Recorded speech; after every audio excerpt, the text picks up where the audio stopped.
Good evening and welcome back. Tonight we are going to spend the evening with the most powerful women in Regency England. You may know one version of them already. The sharp-tongued older woman who sweeps into a room and silences it with a look, who decides who belongs in polite society and who does not, who speaks to dukes and princes as though they were boys who had not yet earned her good opinion. Lady Danbury. Or the mother who buried her husband and then raised 8 children alone, who ran the household and managed the money and navigated the marriage market for every one of them, who held together a family and a fortune and a reputation through decades of widowhood without ever remarrying because she had loved once and once was enough. Violet Bridgerton. These are fictional women, but the real women who inspired them were more formidable than any writer could invent. They existed. They held drawing rooms and dinner tables and the keys to Almack's assembly rooms, and they wielded more influence over the shape of British society than most members of Parliament. And the thing that gave them their power was not a title or a fortune or a well-connected father, though some of them had all three, specifically the death of a husband. Tonight we are talking about widows, the women who buried the men the law said owned them, and who emerged from the mourning period into a freedom that no other woman in Georgian England could access. They ran estates. They controlled fortunes. They hosted the dinners where the real political decisions were made, long after the men had gone home to bed. They made prime ministers. They broke reputations. And they did all of this without anyone's permission, because permission was something a wife required, and they were no longer wives, they were something rarer.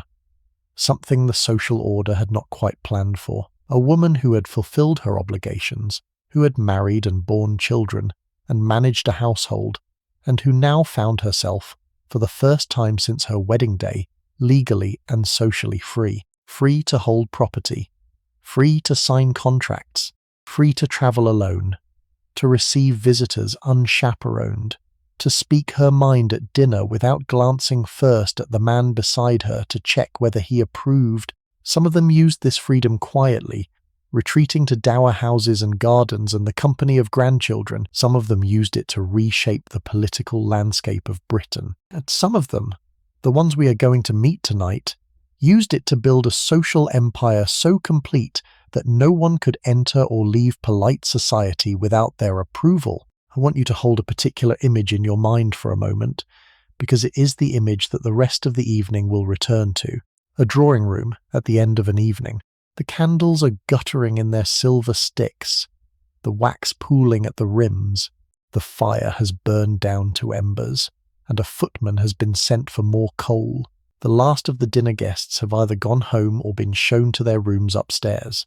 And in a particular chair near the fire, the deepest chair in the room, the chair upholstered in faded silk that has held its current shape for 40 years, sits a woman in her 60s or 70s, alone now, with a small writing slope on her lap, and a candle drawn close, and she is writing letters. The letters that will go out by the morning post, the letters that will arrive on breakfast tables across London tomorrow, the letters that will, by Tuesday or Wednesday, have produced the small adjustments in opinion or alliance or marriage prospect that she has decided are required. She is not famous. Her name does not appear in the political histories of the era, but she is the engine that makes the system work, and she is making it work tonight, in her chair, in the silence, with her ink and her wax, and her absolute private authority over what she chooses to set down on the page. That woman is the subject of tonight's story. And to understand her, we have to understand what death gave her, and what marriage had taken away. As always, I would love to know where in the world you are listening from, and what time it is for you. Whether you are here to drift into sleep, or to spend the evening with the women who ruled from behind the drawing room door, I am glad you are with me, and if you have not yet subscribed, I would love it if you did, so that you never miss a story. Now, let us begin. There is one thing worth saying before we go any further, and it is this. The widows we are going to spend the evening with were not unusual women. They were not, by any measure, more clever, or more brave, or more determined than the women born around them in the same generation, the same households, the same nurseries. They had advantages of birth in most cases. They had advantages of fortune in many cases. But the quality that distinguished them, the quality that turned them from ordinary aristocratic ladies into the formidable figures the histories now remember, was simpler and more accidental than any of those. The quality was that their husbands had died before they did. That was the door. Everything else followed from walking through it. This is worth pausing on, because it changes how you read the rest of the evening. The women you are about to meet were not exceptional cases. They were the visible ones. Behind every Lady Melbourne, every Lady Jersey, every Princess Lieven, there were dozens of other women in the same generation, in the same houses, with the same skills and the same opportunities, who simply happened to die before their husbands did, or to outlive their husbands by only a few years, or to spend their widowhood in retirement and good works, rather than in the centre of London. The histories do not name those women. The histories cannot name everyone. But the system that produced the named widows produced them in numbers, and the numbers tell us something that the individual stories cannot. The system was not unusual. The widow was not a rarity. She was, in any large gathering of the aristocracy, simply the woman in black, or in lavender, who had come without a husband, and who had come because she could come, because she answered to no one, because the door had opened for her and would not close again. To understand the power of a Regency widow, you have to understand what marriage did to a woman under English law. It erased her.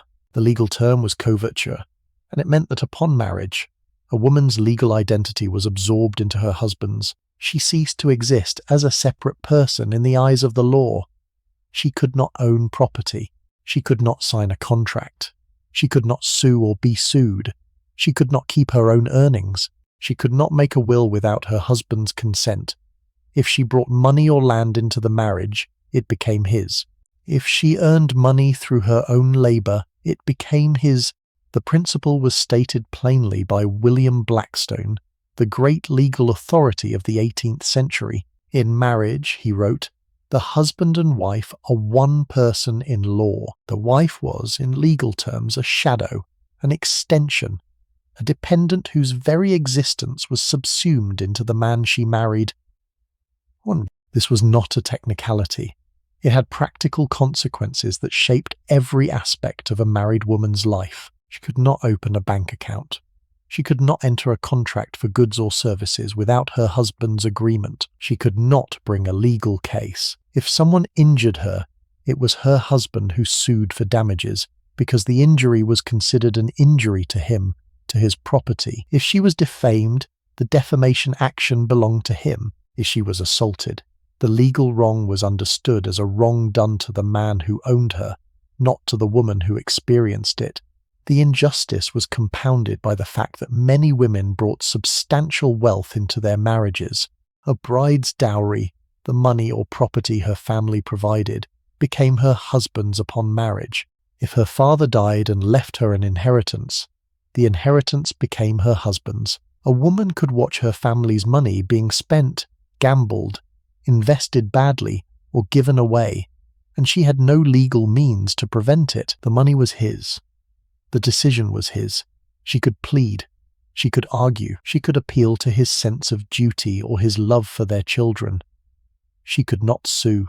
She could not claim. She could not so much as open a separate bank account to protect the funds that had come from her own family. Consider what that meant in practice, in the daily texture of a wife's life. She wished to give a small sum to a poor relation. She had to ask her husband. She wished to commission a portrait. She wished to order a new carriage, or repair the roof of a cottage on the estate she had grown up on, or send a Christmas gift to the schoolmaster who had taught her to read as a child. The asking was not always granted. The asking was sometimes met with ridicule, or with refusal, or with a long lecture on economy delivered by a man who himself had spent £1,000 at the gaming tables the previous Wednesday. The wife sat through the lecture and learned slowly that the only way to get the small things she wanted was to manage the man who controlled them. The art of the indirect request, the patient cultivation of the right mood, the strategic deployment of compliment and gratitude in the hours before the asking, became, for many married women, a daily practice. They were not learning charm. They were learning a kind of low-grade diplomacy, the diplomacy of a person without sovereignty negotiating with the person who held it. And they were doing it not in the corridors of foreign courts, but in their own drawing rooms with the men who shared their beds over their own breakfast tables on the way to their own family pews at church. And then the husband died, and something extraordinary happened. The woman who had been a legal shadow became a legal person, overnight, without a transition period, without a probationary phase, without any requirement that she prove herself capable of handling the responsibilities that had been denied to her for the duration of her marriage. The moment the death was confirmed, coverture ended. She could hold property. She could sign contracts. She could appear in court. She could manage money, make investments, hire and dismiss employees, buy and sell land. She became, in the language of the common law, a feme soul, a woman alone, and that aloneness which sounds like a loss was in practice the most significant gain of her life. Imagine the moment. The doctor has come and gone. The minister has been sent for. The body lies upstairs in the bedroom that the wife shared with him, and the candles around the bed will be lit for the next several days as the household observes the first rituals of mourning. The wife, who is now a widow, sits in the parlour. The blinds have been drawn against the daylight, because that is what custom requires. The clocks have been stopped at the moment of death, because that too is what custom requires. The mirrors have been turned to the wall or covered with crape. The whole house is performing, in its small ritual gestures, the suspension of ordinary life that grief is supposed to require. And in the middle of this suspension, in the quiet, in the waiting, the widow sits and feels, perhaps without yet being able to name it, that something has changed in her relationship to the world. The man whose permission she has needed for every small decision is no longer in a position to give or withhold permission. The signature she has not been able to make for 30 years is now hers to make. The accounts she has not been allowed to see are now hers to read. The legal personhood that the law took from her on the day she married has been returned to her in this same room, on this same morning, by the same law that took it. She does not feel free yet. The grief is too immediate. The ritual is too constraining. But the freedom has arrived, whether she has noticed it or not, and the rest of her life will be lived inside it.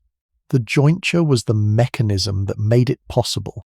When a marriage was arranged, the bride's family and the groom's family negotiated a settlement. The settlement specified what would happen to the wife if the husband died first. A sum of money paid annually for the rest of her life. Sometimes a house, the dower house, usually a smaller property on the estate, set aside specifically for the widow's use. Sometimes a portion of the estate's income. The details varied with the wealth and the rank of the families involved, but the principle was the same. The jointure was the widow's guarantee. It was the price the husband's family paid for the marriage, and it was the safety net that caught the wife when the marriage ended. The Duchess might receive £2,000 or £3,000 a year. A country gentleman's widow might receive 200. A merchant's widow might inherit the shop itself and the right to trade under her own name. A labourer's widow received nothing because there was nothing to receive, because the labourer had no property and no estate, and the marriage settlement, if there was one, consisted of a handshake and a prayer. Between the Duchess and the labourer's widow lay the entire spectrum of widowed England, and most of it has been forgotten. The widow of a country clergyman in a Norfolk parish, who lived on a small pension from the church and whose status in the village was respected, but whose income was modest. The widow of a half-pay naval officer who received her husband's pension at a fraction of his active rate and who counted every shilling. The widow of a small tradesman in a market town who often kept the business going under her own name and who by doing so supported herself and her children for the rest of her life. The widow of a merchant captain who had been lost at sea who waited years for the legal question of whether her husband was actually dead to be resolved, and who lived in a peculiar suspended state of widowhood, without confirmation that the law had not been designed to handle. Each of these widows had her own version of the story. Each of them had to find her own way through the system. The histories of the great salons and the great drawing rooms tend to overlook them because they did not host dinners that ministers attended, but they were the majority. They were the ordinary face of widowhood in Georgian England, and their lives accumulated tell a more accurate story of what it meant to lose a husband and to keep going than the lives of the duchesses ever can. The gulf between a wealthy widow and a poor widow was as vast as the gulf between a wealthy wife and a poor wife, but the nature of the gulf was different. A wealthy wife and a poor wife were both legally invisible. A wealthy widow and a poor widow were both legally visible, but only the wealthy one had the resources to do anything with her visibility. The poor widow, visible at last, visible for the first time, looked around and saw that visibility without money was just another form of exposure. The poor widow's situation deserves a moment more, because it is the part of the story that the drawing room cannot hold. A labourer's wife who lost her husband in 1810 lost everything in a single morning. The cottage they had lived in was usually tied to her husband's employment, which meant the cottage was no longer hers. The wages he had earned, which had fed the children, were no longer arriving. The parish, which was responsible under the poor law for the relief of the indigent, would provide some assistance, but the assistance was meagre, and the conditions under which it was offered were humiliating, and the children were always the first to suffer when the rations failed. A poor widow with several young children was, in the eyes of the parish, a problem to be managed at minimum cost. She might be sent to the workhouse. Her children might be apprenticed out, separated from her, sent to households where the only certainty was that they would be put to work. The freedom that widowhood granted to the wealthy was, for the poor, a freedom that nobody wanted. A freedom from the protection of a husband. A freedom from the small certainty of his daily wage. A freedom that had no income attached to it, and no house to live in, and no future that did not run downhill.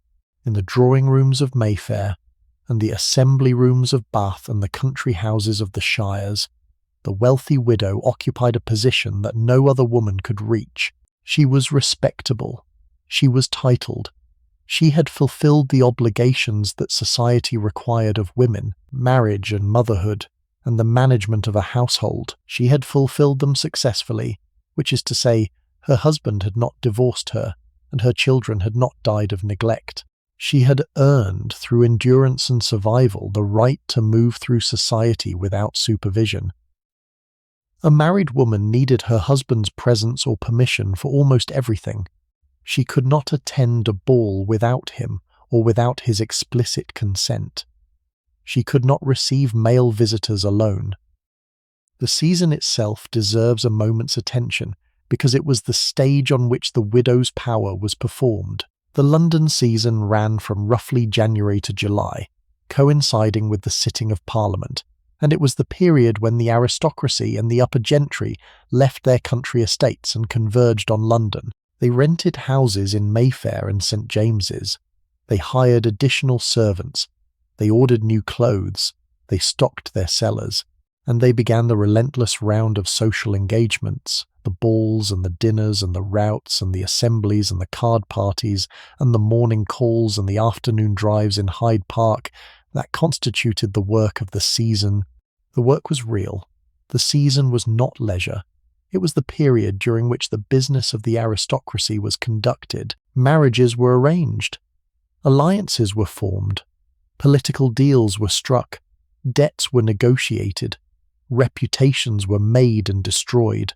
The drawing rooms and the ballrooms were the offices where this business took place, and the women who ran those drawing rooms and ballrooms were the managers of the enterprise. To stand for a moment in the entrance hall of a great Mayfair house at the height of the season, on the night of a ball, is to stand in the engine room of a small civilization. The carriages are arriving in a slow procession down the street outside. each one disgorging 2 or 3 figures who have spent the day being prepared by maids and hairdressers and dressmakers for this exact half hour of arrival. The footman at the door announced the names. The hostess receives at the head of the staircase, gloved hand extended, smile calibrated to the precise gradient that the rank of each new arrival requires. The music drifts down from the ballroom on the floor above. The candles, which are wax not tallow because tallow smokes and smells, have been lit in their hundreds, and the heat they produce is part of the experience, a slow accumulating warmth that by midnight will have flushed every face in the room. The card room is set up off to one side, the supper room off to another, the long table laid with cold meats and jellies and ices that the kitchen has been preparing since dawn. Every detail of the evening, from the temperature of the wine to the placement of the chairs along the wall for the matrons who will sit and watch the dancing, has been arranged by the hostess in the days leading up to it. She has not done the arranging alone. A housekeeper, a butler, a senior cook, a hired confectioner, a hired band of musicians, a regiment of footmen, all of them have done the actual physical work. But the decisions, the 100 small choices that turned an ordinary house into a stage for the night, are hers, and the evening when it succeeds is hers. And the evening when it fails will also be hers, because everyone in the room understands who has set it. For a widow, the season was the arena where her freedom was most visible and most powerful. She did not need a husband to escort her to a ball. She did not need permission to attend a dinner. She could accept or decline invitations on her own authority. She could host her own events without reference to anyone else's schedule or preferences. She was, during the season, an independent operator in a marketplace where every other woman was a dependent, and the independence gave her advantages that no dependent could match. She could not travel without a companion whose presence confirmed that she was not engaged in something improper. She was watched, constantly, not by her husband necessarily, but by the social system that policed women's behaviour with an efficiency that the legal system could not match. A widow needed none of this. She could attend a ball alone. She could receive visitors of either sex without a chaperone. She could travel to London or to Bath or to the continent without anyone's permission. She could stay out late. She could keep her own hours. She could furnish her own house according to her own taste. She could hire her own servants. She could, if she chose, take a lover.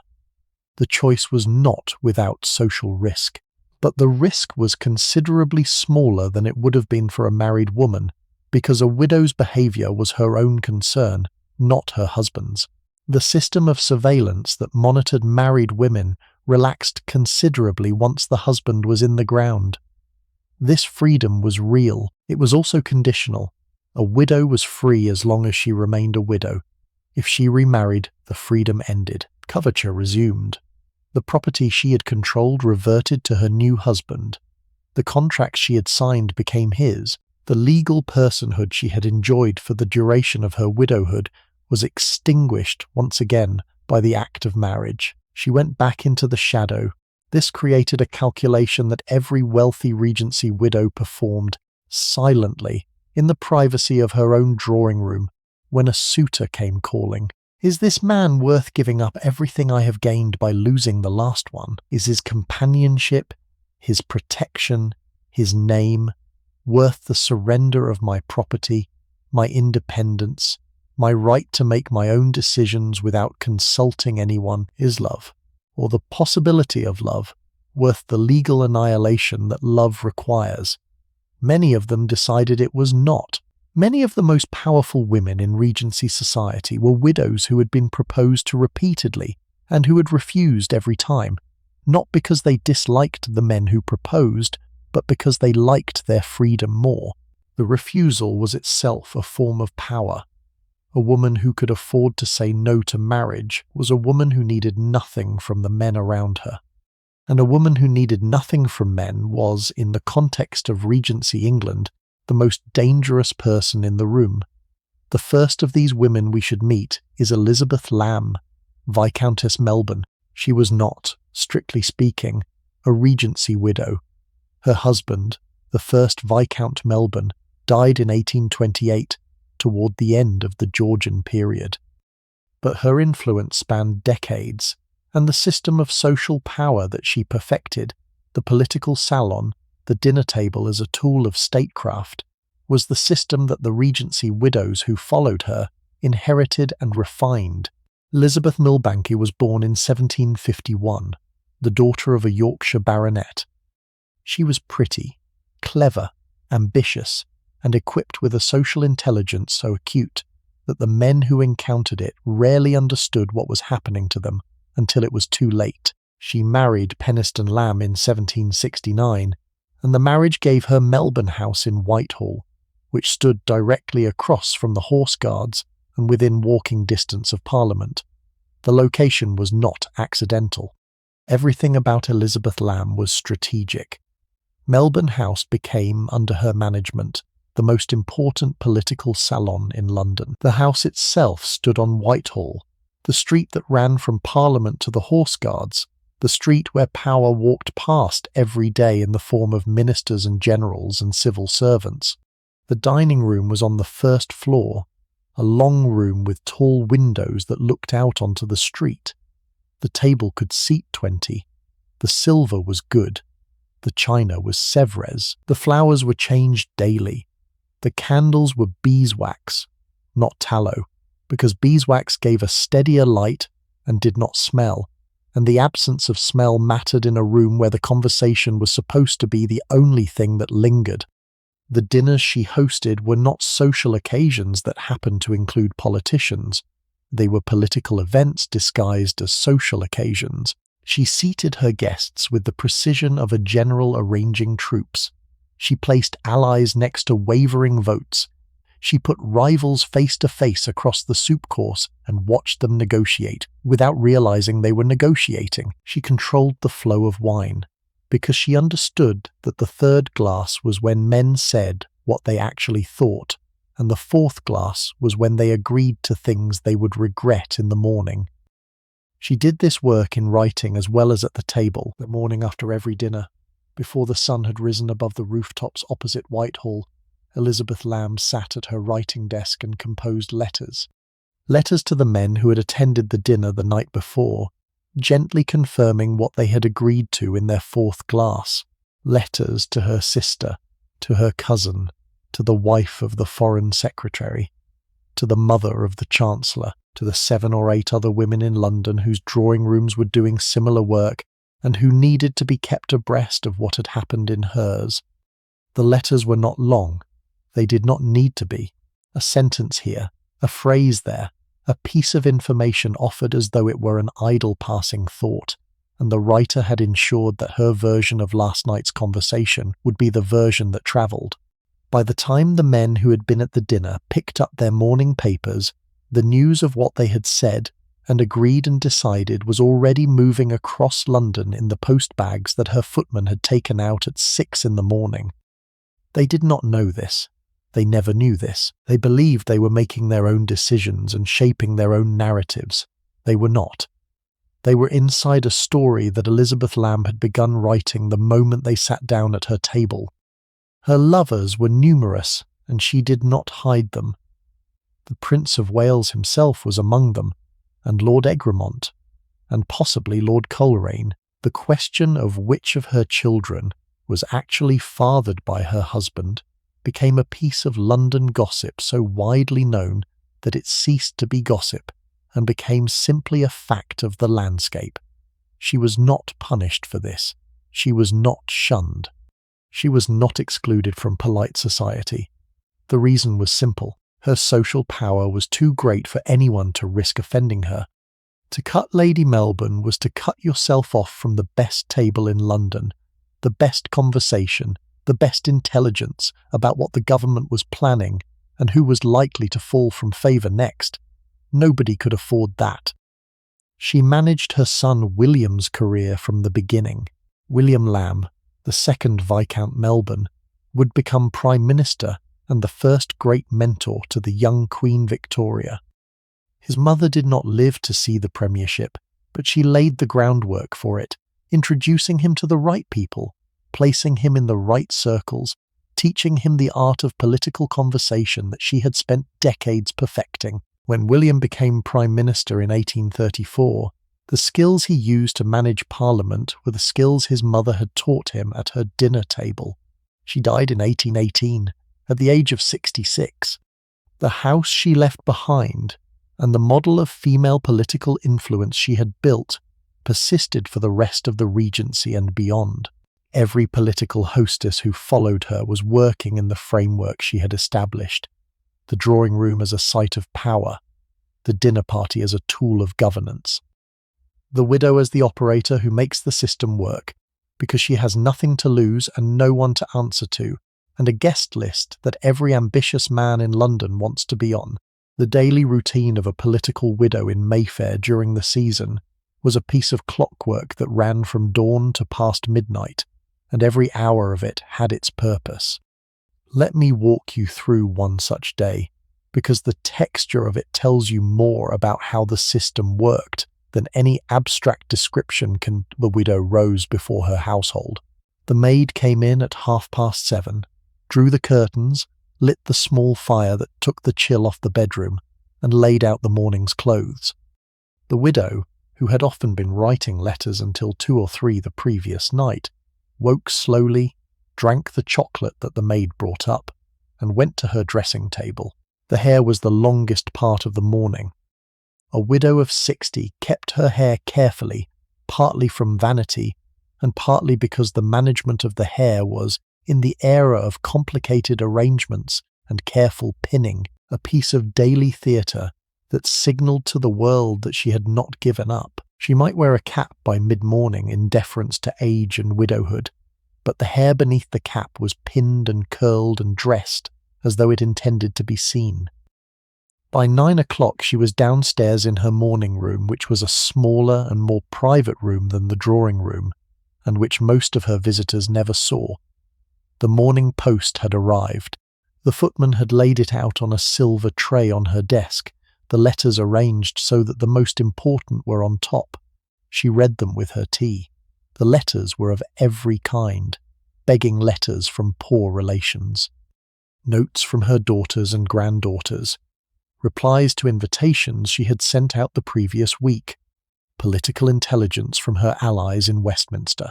The morning paper, which she scanned for the parliamentary report, and for the death notices, and for the small social paragraphs that told her who had been seen with whom, at which event the previous evening, she read with a pen in her hand. She made notes in the margins of certain letters. She set others aside for response in the afternoon. The whole operation took perhaps an hour, by the end of which she had a clearer picture of the state of London than most of the men in London possessed. By 10:30 she was receiving morning calls. Morning calls were not in the morning. They were in the late morning and early afternoon, between roughly 11 and 3. Visitors came in a steady stream, each staying perhaps 15 or 20 minutes. Her daughter-in-law called to discuss a domestic difficulty. A young woman called to thank her for the introduction at a recent ball. A foreign visitor called with a letter from a mutual friend on the continent. A clergyman called for charitable subscriptions. A nephew called for advice and probably for money. The widow received them all in turn, sometimes alone and sometimes with 2 or 3 together, and she handled each conversation with the practiced economy of a woman who had been doing this for 40 years. She listened. She asked questions. She offered an opinion when an opinion was sought, and withheld one when it was not. She never gave the impression of hurrying anyone, but the calls moved on at the right pace, and by 3 o'clock the last visitor had been bowed out, and the widow had eaten a small lunch on a tray. Then came the afternoon drive. Hyde Park between 4 and 6 was the place where Mayfair displayed itself to itself. The widow's carriage, drawn by 2 matched horses with a coachman on the box and a footman behind, joined the procession that moved slowly along Rotten Row and around the Serpentine. She did not drive alone. She took with her a friend or a granddaughter, or a young cousin who needed the visibility of being seen in her carriage. She nodded to acquaintances. She paused when the traffic stopped to exchange a few words through the carriage window with someone who had pulled up alongside. Every conversation was brief, but every conversation was registered. Mayfair watched. Mayfair noticed who had stopped to speak with whom. Mayfair noted whose carriage had passed, which other carriage without acknowledgement. The afternoon drive was, in its way, the public bulletin board of the season, and the widow read it as carefully as she read the morning paper. By 7, she was home and dressing for dinner. The dinner might be at her own house, or at someone else's. Either way, the dressing took an hour, and the maid worked quickly and silently, and the widow descended the staircase at 8:15 in full evening costume, her jewellery selected for the occasion, her gloves drawn up, her fan in her hand. The dinner ran from 8:30 until somewhere past 11. The conversation flowed in the patterns the widow had helped to design when she had drawn up the seating that morning. The men withdrew to drink port. The women withdrew to the drawing room. The men rejoined the women. There was tea. There was perhaps a little music. There was the slow, careful winding down that ended around midnight in the carriages being called and the guests dispersing into the dark streets of London. And then, in the quiet of her own house, with the candles trimmed and a fresh sheet of paper before her, the widow began the work that she considered the real work of the day. She wrote her letters to the wife of the Foreign Secretary, summarising what had been said at dinner, to her sister in the country, reporting the news, to a young political ally, suggesting a small adjustment in his approach to a particular bill. The letters went out by the morning post. By the time the men who had been at her dinner had finished their breakfasts, the consequences of the dinner had already begun to move across London. The widow herself, by then, had been asleep for several hours in the bed she had bought for herself in the house that was hers, with the door of the bedroom closed against the rest of the world and the watch on the bedside table ticking in the silence. Every Wednesday evening during the London season, from roughly January to July, the doors of Almack's assembly rooms on King Street in St. James's opened at 10:30. They closed, without exception, at 11. After 11 o'clock no one was admitted. Not a duke, not a prince, not the hero of Waterloo himself. The Duke of Wellington arrived 7 minutes late on one famous evening, and the doorman, acting on instructions from the committee, turned him away. The Duke of Wellington, who had defeated Napoleon, who had saved Europe, who was the most celebrated soldier in Britain, stood on King Street and was told that the rules applied to him as much as to anyone, and that he should come earlier next week. The rules were set by 7 women. They were called the Lady Patronesses of Almack's, and their authority over the social life of the British aristocracy was absolute. They controlled the vouchers. A voucher was a ticket of admission, issued weekly, and without one you could not enter Almack's. Without Almack's, you did not exist in polite society. A young woman making her debut needed an Almack's voucher the way a soldier needed a commission. Without it, her season was over before it began. No voucher meant no introductions, no dances, no opportunities to meet the eligible men whose mothers had also obtained vouchers. No voucher meant no marriage, or at least no marriage worth having, and meant social failure of a kind that could follow a family for a generation. The patronesses understood this power, and they used it. Lady Jersey, Lady Cowper, Lady Castlereagh, Lady Sefton, Countess Lieven, Mrs. Drummond Burrell, and the Princess Esterhazy. Their names were known to every family in the upper reaches of British society. Their opinions were studied with a seriousness that would have been more appropriate to the pronouncements of the judiciary. The voucher applications were submitted through intermediaries. A mother who wanted a voucher for her daughter would approach someone who knew one of the patronesses, would make her case, would explain her daughter's connections and her family's position, and would then wait. The waiting was the worst part. The patronesses took their time. They discussed each application among themselves. They compared notes. They consulted their memories, those vast, detailed, merciless memories that recorded every indiscretion and every failure and every hint of scandal that had attached itself to the applicant's family over the preceding 3 generations. A nod from Lady Jersey could launch a debutante's career. A frown from Mrs. Drummond-Burrell could end one. The rooms themselves were famously plain. The building on King Street was not grand. It was not a palace or a mansion.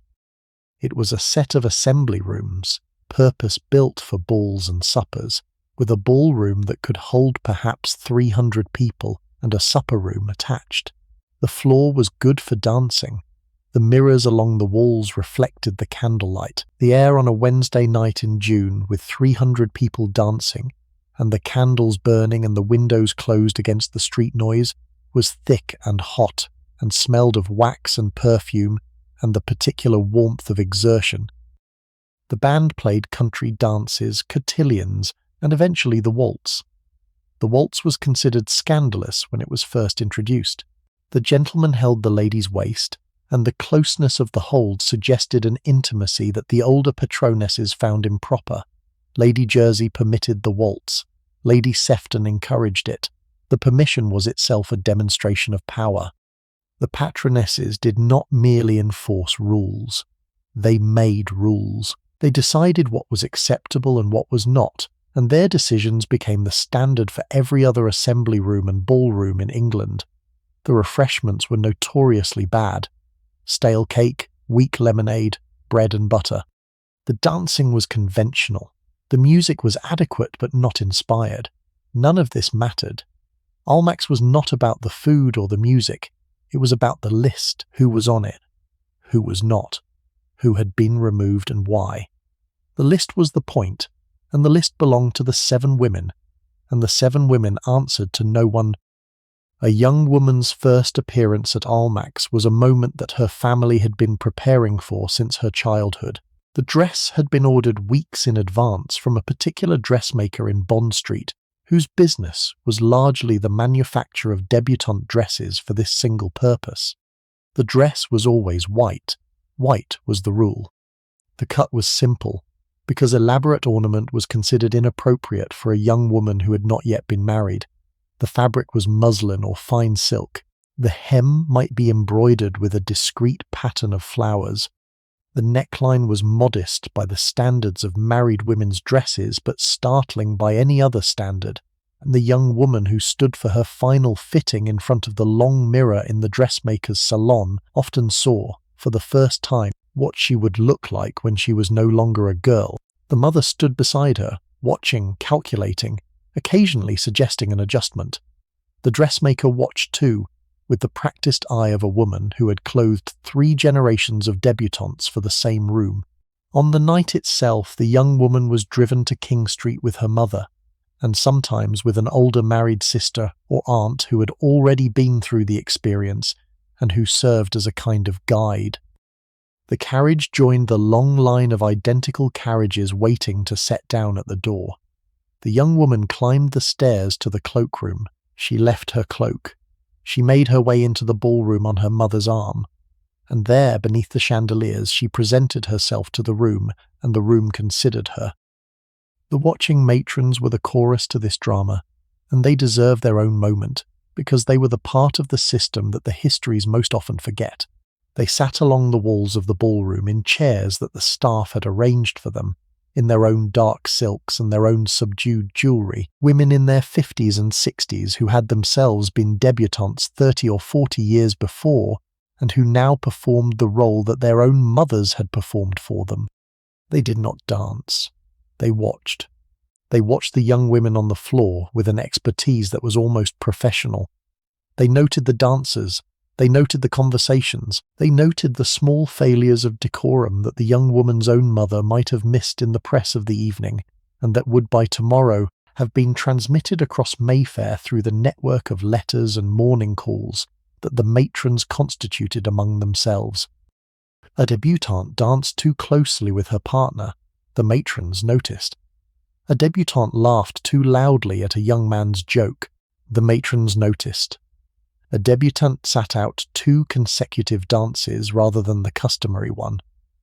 The matrons noticed. And what the matrons noticed, the next day's drawing rooms knew. And what the drawing rooms knew, The patronesses eventually knew, and the patronesses, in due course, decided whether the voucher for next Wednesday would be issued. Imagine the carriage ride home, after midnight, a debutante and her mother together in the dark interior, the lanterns of the carriage swinging shadows across the silk lining of the seats. The debutante has danced, or she has not danced. The mother is going over every minute of the evening with the forensic precision of a barrister. Who looked at you, who did not, whether Lady Jersey nodded in your direction when you came in, or whether she only appeared to nod and was in fact looking at someone behind you. Whether the young man who asked you for the second cotillion was the eldest son, with the title and the estate, or the second son, with neither. Whether he asked because he was interested or because his mother had told him to ask. The mother is calculating in real time the small movements of the evening, weighing them against the campaign she has been running for her daughter's future. The daughter is exhausted. The candles in the carriage lamps are guttering low. The streets of St. James's pass outside the window, dark except for the lights of other carriages bringing other daughters home from the same evening. And in dozens of houses across Mayfair, identical conversations are taking place between identical pairs of women, and tomorrow morning the post will carry the considered verdicts of all of them to one another. And by Wednesday next week, a new round of applications and assessments and quiet exclusions will have begun, and the 7 women at Almack's will preside over it, and the system will continue, and the daughters who fail to survive it will be sent home to the country and quietly forgotten. Several of the patronesses were widows.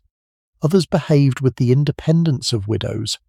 Lady Jersey, born Sarah Fane, had been the mistress of the Prince of Wales in the 1790s, before the prince moved on to Mrs. Fitzherbert and eventually to his disastrous marriage to Caroline of Brunswick. The affair had ended badly, as the prince's affairs always did, but Lady Jersey emerged from it with her reputation enhanced rather than damaged.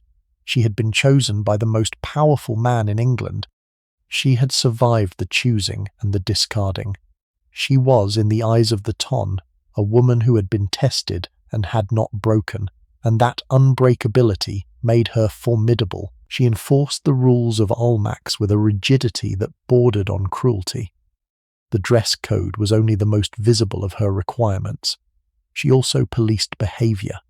Loud laughter was frowned upon. Excessive drinking was not tolerated, though this was easy to enforce since the only drinks available were weak lemonade and orgeat, a sugary almond drink that tasted faintly medicinal. Gossip was permitted, naturally, since gossip was the currency of the room. But gossip that was too malicious, too specific, too clearly designed to wound rather than to entertain, would earn a warning look from Lady Jersey that the recipient was unlikely to forget. The dress code required knee breeches for men.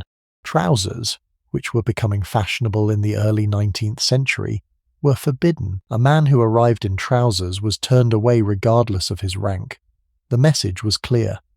At Almack's, the patronesses set the standard, not fashion, not convenience, not the preferences of the men who wanted admission. The women decided. The men complied, or the men went home. The voucher system was the most effective instrument of social control in Georgian England. It was more powerful than the law, because the law could only punish you for things you had done. The voucher system could punish you for things you were too new, too provincial, too closely associated with trade, too foreign, too Irish, too anything that the patronesses decided was not acceptable this week. The criteria were never written down.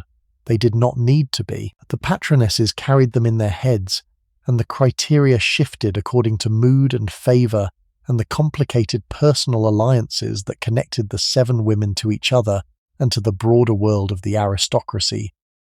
Lady Jersey deserves her own chapter because her influence extended far beyond the doors of Almack's. Sarah Villiers, Countess of Jersey, was born Sarah Fane in 1785, the daughter of the Earl of Westmoreland.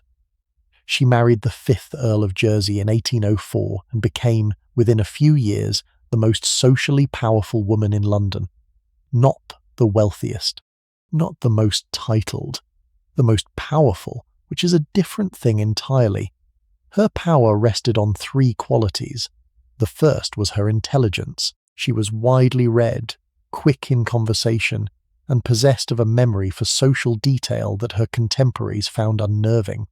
She remembered what people said at dinner 6 months ago. She remembered who had danced with whom at which ball. She remembered the debts, the scandals, the quiet failures and the public triumphs. Her mind was a filing cabinet of social information, and she used it the way a general uses intelligence reports to anticipate, to maneuver, to place herself always one step ahead of whatever was about to happen. The second quality was her tongue. Lady Jersey talked. She talked constantly, fluently, brilliantly, in a stream of observation and commentary and gossip and wit that people found simultaneously exhausting and irresistible. She could make a reputation in a sentence. She could destroy one in a phrase. Her opinions, delivered in the rapid, confident, unstoppable flow that her contemporaries called her cascade, carried the weight of verdicts. When Lady Jersey pronounced someone charming, they were charming. When she pronounced someone tedious, they were finished. The third quality was her nerve.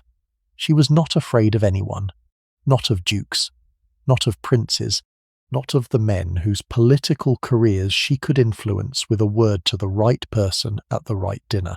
She had been the mistress of the Prince of Wales, the future King George IV, and she had survived the experience with her dignity intact, which was more than could be said for most of the prince's women. The affair had taught her that even the most powerful men in England were, in the private sphere, no different from anyone else. They wanted to be admired. They wanted to be entertained, and a woman who understood these wants could manage the men who had them. She managed them for decades. From her position at Almack's, from her drawing room on Berkeley Square, from the country house parties where the real business of the aristocracy was conducted over long weekends, Lady Jersey shaped the social landscape of Regency England with a precision that no elected official could match. She decided who was in and who was out. She decided which marriages were acceptable and which were not.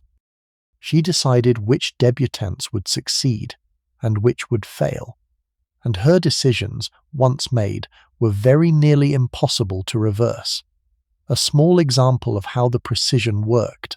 In the spring of 1817, a young woman of decent family but uncertain reputation, the daughter of a man whose business had failed, and who had recently been cut by his own club, applied through her aunt for a voucher to Almack's.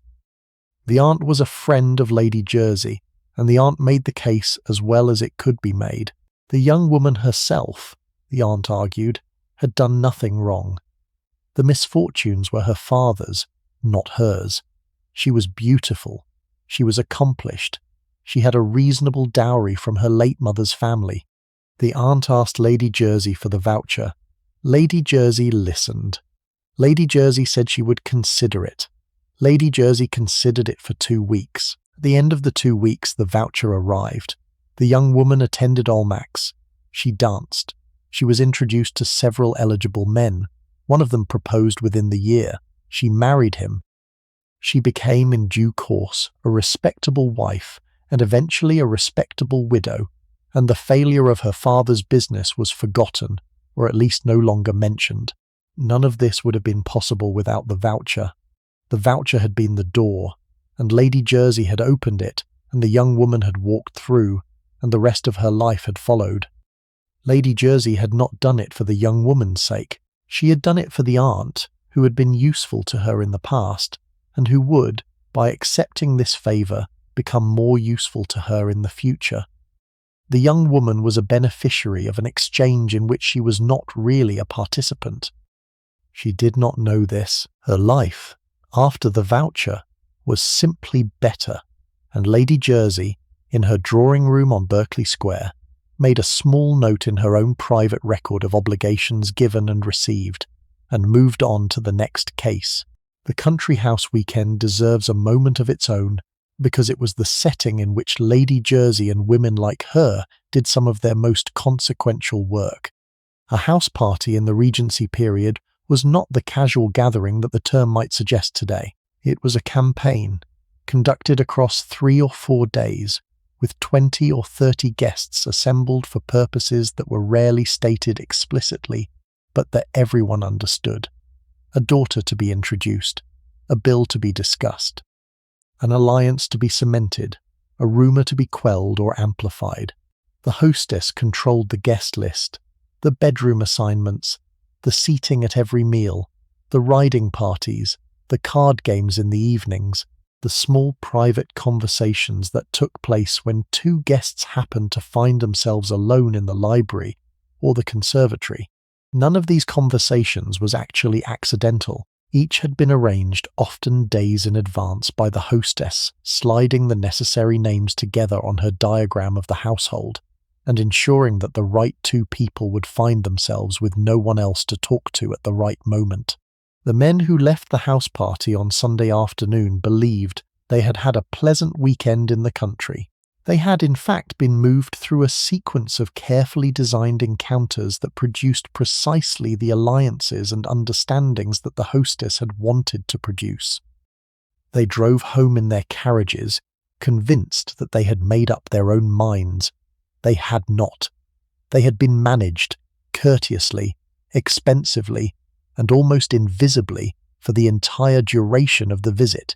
The Duchess of Gordon took a different approach. Jane Maxwell was born in Edinburgh in 1748 or 1749, the daughter of a baronet whose estate was large and whose income was not. She was pretty and lively, and possessed of an energy that her contemporaries described as exhausting. In the 18th century, this usually meant a woman was doing more than the world expected of her, and doing it with more enthusiasm than the world considered appropriate. She married Alexander, the 4th Duke of Gordon, in 1767. The marriage was not happy. The Duke was a solid, unimaginative man who preferred his estates in the Scottish Highlands to the salons of London. Jane preferred London. She preferred parties. She preferred the company of politicians and wits, and anyone who could keep up with her conversation, which her husband could not. They lived increasingly separate lives, he in Scotland with his dogs and his tenants, she in London with her dinners and her schemes. The scheme that defined her life was the marriage of her daughters. She had 5 of them, and she was determined to marry every one of them into the highest reaches of the British aristocracy. This was not simple maternal ambition.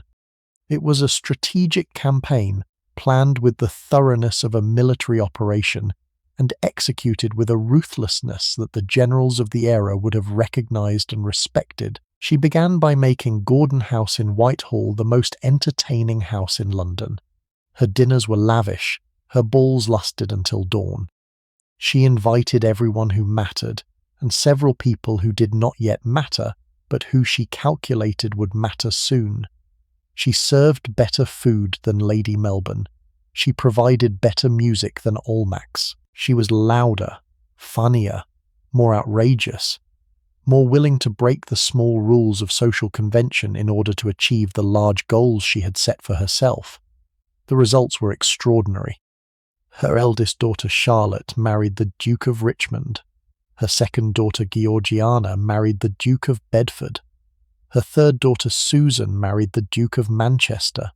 Her fourth daughter Louisa married the Marquis Cornwallis. Her fifth daughter Madalena married Sir Robert Sinclair, a baronet, which was the least grand of the 5 matches, and which the Duchess reportedly considered a personal failure. 4 duchesses and a baronet's wife from 5 daughters. The record is worth pausing over, because it represents not just social success but social engineering on a scale that would not be matched again. Charlotte, the eldest, married the Duke of Richmond in 1789.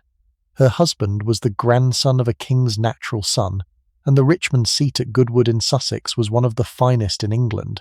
Georgiana, the second daughter, married the Duke of Bedford in 1803. The Bedford estates in Bedfordshire and Devon were among the largest in the country. The income was enormous. Susan married the Duke of Manchester, whose estates were somewhat less grand, but whose title was ancient. Louisa married the Marquis Cornwallis, son of the general who had surrendered at Yorktown and who had then redeemed himself as Governor-General of India. Each match was better than anything the Duchess's own family could have expected. Each match was the result of her relentless, tireless, shameless campaigning. The record is unmatched in the history of Georgian marriage. The Duchess achieved it through a combination of social skill, strategic entertaining, and sheer directness. Her contemporaries found the directness vulgar. Her daughter's husbands' families found it difficult to resist. She hunted with the men. She drank with the politicians. She danced at her own balls with an energy that women half her age could not match. She was, in the language of her era, quite impossible, and she did not care, because her results spoke for themselves. The Duchess of Gordon had a particular way of arriving at a ball that contemporary memoirs describe in some detail. She did not wait for the crowd to thin. She did not pause at the entrance to be announced with the proper formality. She came in. She came in with the directness of a person who had decided that the room she was entering belonged, for the duration of her presence in it, to her. The skirts of her dress were silk in some bright colour that the older patronesses considered too forward for a married woman of her age. The jewellery she wore was the family diamonds, which she put on for evening and which made her, in the candlelight, the most visible figure in any room she occupied. She crossed to the hostess at speed. She kissed her on both cheeks. She launched into a piece of conversation that began before she had fully stopped moving. She had, by the time the hostess had recovered, already identified 3 other people in the room she needed to speak to, and she was on her way to the first of them, and the room had begun to rearrange itself around her presence in the way that rooms always rearranged themselves around her presence, because she had decided, decades before, that this was what rooms were going to do. And she had been right. She is the ancestor of every fictional matchmaking mother in Regency fiction, the mother who controls the season, the mother who knows every eligible man's income and every eligible man's weakness, the mother who will not rest until every daughter is settled, and who considers anything less than a duke a disappointment. The Duchess of Gordon was the original, and the originals are always more extreme than the copies.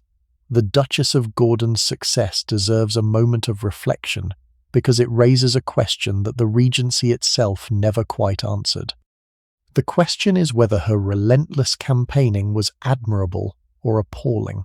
To her own daughters, who became duchesses through her labour, she was a complicated mother, simultaneously the architect of their good fortune, and the woman who had sold them to the highest bidder in the available market.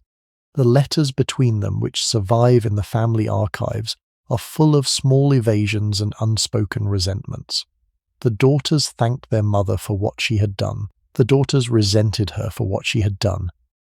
The 2 responses coexisted in the same correspondence, sometimes in the same letter, because the daughters knew that their lives had been arranged for them by a woman whose ambition for them was indistinguishable from her ambition for herself. The marriage market that the Duchess worked so effectively was, in its essence, a transaction. A young woman of breeding was offered. A young man of fortune accepted. The offer and the acceptance were dressed in the language of romance, of mutual choice, of compatibility and affection, but underneath the language the transaction was always financial. The young woman brought a dowry. The young man brought an estate, or the prospect of one. The settlement was negotiated by lawyers. The wedding was arranged by mothers. The young people themselves, who would have to live with the consequences for the rest of their lives, were consulted, but the consultation was largely formal, and a young woman who refused a match her mother had selected for her was a young woman who needed to be very brave or very rich to make the refusal stick. Most young women did not refuse. They went where their mothers sent them. They married whom they were told to marry. They produced the heirs that the title required, and they discovered, often quite quickly, that the husband their mother had selected for them was a man they did not particularly like, and that the great house they had been moved into was a cold and difficult place to live. and that the freedom they had been promised by the marriage was a freedom of a very specific and disappointing kind. Some of them found over time that their husbands were tolerable companions. Some of them found that they were not. Some of them found, when their husbands eventually died, that the widowhood that followed was the first period of their adult lives in which they had been able to make a single decision about their own existence without consulting another person. The mother who had sent them into the marriage was by then often dead herself, and the daughter, standing in the dower house that had finally become hers, sometimes thought about the woman who had arranged everything and felt the complicated mixture of gratitude and grief that complicated arrangements produce. The figure of the dowager is one of the most familiar in Regency fiction and powerful in Regency reality. She is the mother who will not let go. The widow who raised her son, managed the estate during his minority, navigated the family through whatever crises the era produced, and who, when the son finally reached his majority and inherited the title, did not step aside. The dower house was supposed to be the answer to this problem. It was the house, smaller than the main residence but usually still substantial, set aside on the estate for the widow's use after her son's marriage. The theory was that she would retire to it, take her own staff, run her own modest establishment, and leave the great house to the new generation. The theory was sometimes correct. Often it was not. Many dowagers stayed in the main house, occupying the rooms they had occupied as wives, presiding over the dinner table they had presided over for 30 years, while the new daughter-in-law tried to find her place in a household where every servant still took its instructions from a woman who was technically no longer in charge. The dower house, when it was used as intended, had a particular atmosphere that anyone who has visited a surviving example will recognize. It was almost always smaller than the main house, but it was not modest. It was furnished with the things the widow had brought from her old establishment, the things that had belonged to her before she married, being gifts from her own family rather than her husband's. The portraits on the walls were her people, her parents, her grandparents, her own siblings, in the case of those who had had them. The rooms had her colours. She had chosen them. The garden was her project. She walked it in the mornings before the post arrived, in a wide hat that kept the sun off her face, with a small dog at her heels and a pair of secateurs in her hand. She knew the names of the gardeners. She knew which of them was reliable and which was lazy. The relationship between a dowager and her daughter-in-law was the central domestic drama of the Georgian great house. It was a struggle for control conducted in the language of courtesy. The dowager would offer advice. The daughter-in-law would accept the advice because refusing the advice of a woman who had run the house for 30 years was both rude and foolish. But accepting the advice meant accepting the authority that came with it, and accepting the authority meant ceding control, and ceding control meant that the daughter-in-law was not, in any meaningful sense, the mistress of her own house. The dower house, when the widow finally retreated to it, took on a particular character that any visitor to a surviving Georgian dower house can still recognize. It was smaller than the great house, but it was not small. It typically contained a dozen rooms, sometimes more, arranged on 2 or 3 floors with a kitchen wing at the back and a small stable yard. The grounds were modest by the standards of the main estate, but generous by any other standard. A walled garden, a paddock for 2 or 3 horses, a small orchard, whose apples and pears the widow's cook used in the puddings that the widow served at her own dinners. The widow furnished it with the things she had loved best in the great house, the things her husband's heir had been willing to release to her, and the things she had bought new since her widowhood began. The furniture was therefore eclectic, an accumulation rather than a coherent design. A writing desk that had been her mother's, a pair of armchairs that had stood in her bedroom in the great house for 30 years, a small landscape painting that she had bought on her wedding journey to Italy, and that she had kept in a box for decades because her husband had not cared for it. The walls of the dower house were her walls. The colours were her colours. For the first time since her wedding day, she lived in a house that reflected her own taste, rather than the taste of the man she had married, and the difference for many widows was the difference between living and waiting. The household was small: a housekeeper, a cook, 2 or 3 maids, a manservant who acted as butler and footman by turns, a coachman, a groom or 2 for the horses, a gardener with a boy under him. Perhaps 10 people in all, where the great house had employed 40. The widow knew them all by name. She knew their families. She had probably attended the wedding of the housekeeper's daughter and the funeral of the cook's mother. The relationships, in a small establishment over many years, became intimate in a way that they could not be in a great house with its formal distances and its strict hierarchies. The cook brought the menu to the widow each morning. The widow ticked off the dishes she wanted. They discussed sometimes the small developments of the kitchen, the new recipe the cook had been trying, the question of whether the butcher in the village had been overcharging again. The conversation took 5 minutes. It was, over the course of a year, hundreds of such 5-minute conversations, and they constituted, in their accumulation, a working relationship that was as substantial as any in the widow's life. Some dowagers were generous. They offered their advice gently, stepped back when their daughters-in-law found their footing, and retired to the dower house with good grace. Others were not generous. Others held on with a tenacity that made life in the great house a daily negotiation between 2 women who both believed they were in charge, and who were both, in their own way, correct. The arguments were conducted in the language of helpfulness. The dowager would suggest that the curtains in the drawing-room should be changed. The daughter-in-law would agree, politely, and choose new curtains. The dowager would observe that the new curtains were not quite right, that the colour was wrong for the room, that the fabric was too heavy for summer, and would suggest alternatives. The daughter-in-law would find herself choosing between accepting the dowager's suggestions, which meant ceding authority, and rejecting them, which meant starting a conflict she could not win. The staff took sides. The servants who had worked under the dowager for 30 years naturally deferred to her. The servants the daughter-in-law had brought with her from her own family's house naturally deferred to the new mistress.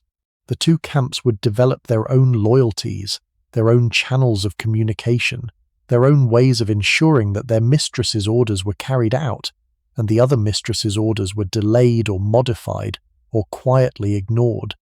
The house could become a battleground of competing instructions with the housekeeper caught in the middle. The arguments were conducted in the language of helpfulness. The dowager would suggest that the curtains in the drawing-room should be changed. The daughter-in-law would agree politely and choose new curtains. The dowager would observe that the new curtains were not quite right, that the colour was wrong for the room, that the fabric was too heavy for summer, and would suggest alternatives. The daughter-in-law would find herself choosing between accepting the dowager's suggestions, which meant ceding authority, and rejecting them, which meant starting a conflict she could not win. The son, the nominal head of the household, was usually powerless to intervene. To side with his wife was to offend his mother. Most sons chose the path of least resistance, which was to agree with whoever was in the room at the time, and to spend as much time as possible in London, away from both of them. The practical reality of running an estate was something that most widows learned by doing, because no one had taught them beforehand. A wealthy woman's education in the Georgian period included music, drawing, French, embroidery, dancing, and the management of a household's daily domestic routine. It did not include accounting. It did not include agriculture. These were the husband's domain, and the husband's domain was as opaque to his wife as her needlework was to him. And then the husband died. The estate, with all its complexity, all its obligations, all its tenants and debts and income and expenditure, passed to the heir. The heir might be a grown son or a child of 5. In either case, the management of the thing, the daily running of it, often fell to the widow. The heir might be at school. He might be at war. He might be in London, learning the political skills that his class required. The widow was at home, and the tenants needed to be spoken to, and the roof of the east barn needed to be repaired, and the harvest was 3 weeks away, and the weather was turning. She learned. That is the recurring fact of the widow's story. She learned because she had to. No one else was going to do it. The estate would not manage itself. The steward, who had been managing it for her husband, might or might not be honest, and the only way to know was to check the books herself. The study itself was a room she may never have entered while her husband was alive. It was the masculine space, the room of business, of ledgers and correspondence, and the smell of tobacco and leather. The desk would have his things on it still. His pen, his inkwell, his spectacles perhaps folded and placed where he had left them on the day he died. She would sit in his chair, which was shaped to his body and not to hers, and she would open the books, and the first thing she would see would be his handwriting, the last entries he had made, the last figures he had calculated, the last evidence of his management of the life that was now entirely hers. The study itself was a room she may never have entered while her husband was alive. It was the masculine space, the room of business, of ledgers and correspondence, and the smell of tobacco and leather. The desk would have his things on it still.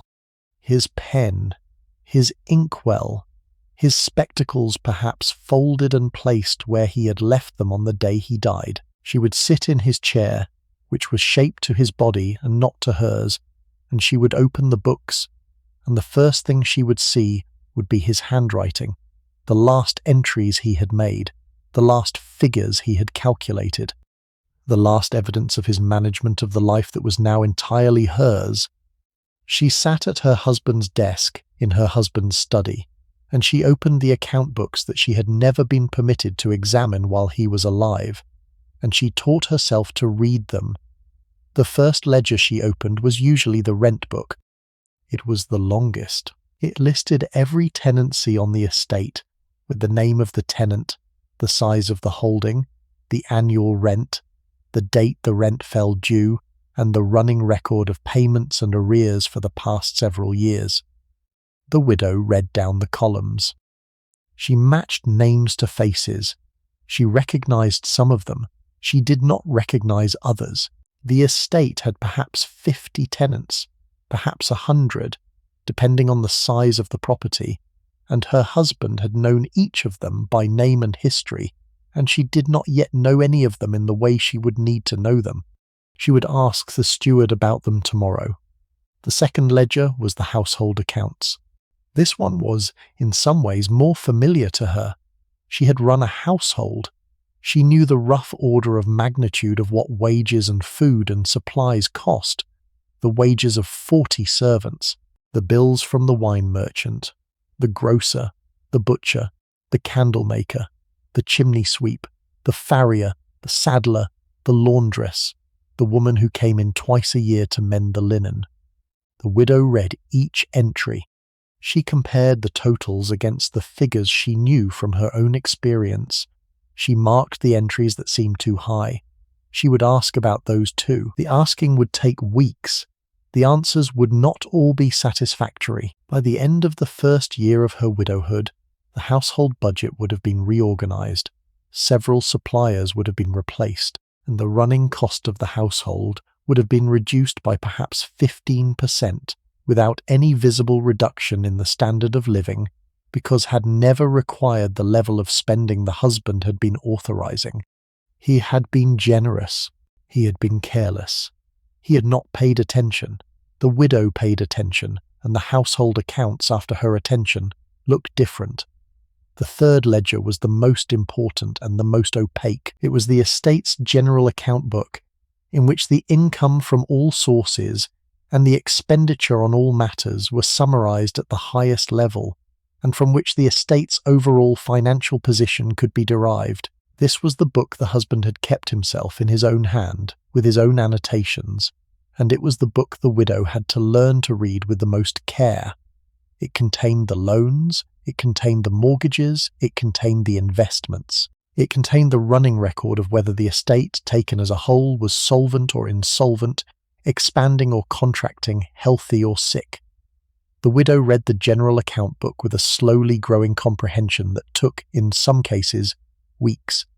She learned the terminology. She learned to recognize the rhythms of the agricultural year in the way the income flowed. She learned to recognize the recurring expenses that came due each quarter. She learned eventually to read the book as her husband had read it, and once she could read it as he had read it, she could begin to make her own decisions about it, and the decisions, over time, would shape the estate that she would eventually pass to her son. Ping, the first weeks were the hardest. The handwriting alone took time to decipher. Husbands' handwriting often deteriorated in their later years, and a column of figures in a hand that was barely legible, totaled in a way that did not always reconcile, was not an inviting introduction to the management of a great estate. The terms were unfamiliar: tithe, heriot, quit rent, copyhold, and freehold. The widow had heard these words all her life, in passing at dinner tables when the men talked among themselves, but she had never been required to understand them, and now she was, and there was no one to ask. She could not ask the steward, because the steward was in effect on trial. She could not ask her brother-in-law, because the brother-in-law might have his own designs on her son's inheritance. She could not ask her own family, because her own family did not know this estate. She had to learn it alone from the books, by candlelight, in the evenings after the children had gone to bed, with a dictionary of legal terms beside her, and a determination that was made of equal parts grief and necessity. The accounts of a Georgian estate were not simple. The income came from multiple sources: rents from tenant farmers, paid quarterly, the amounts varying with the size and quality of the holding; income from timber, from the sale of wood cut from the estate's forests; income from the home farm, the portion of the estate that the family farmed directly rather than renting out; income from investments, from government bonds, from shares in canal companies or turnpike trusts. Each source had its own rhythm, its own uncertainties. A bad harvest meant the tenants could not pay their rent.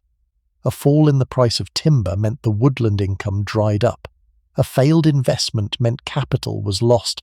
The expenditure was equally complex: staff wages for the house servants and the outdoor workers and the farm labourers, maintenance of the house itself, the roof and the plumbing and the chimneys and the windows, maintenance of the tenants' cottages, which the landlord was expected to keep in reasonable repair, the tithe paid to the church, the poor rate paid to the parish, the land tax, the insurance, the cost of the season in London, which could consume thousands of pounds in a few months of renting a house and hiring staff and buying clothes and entertaining.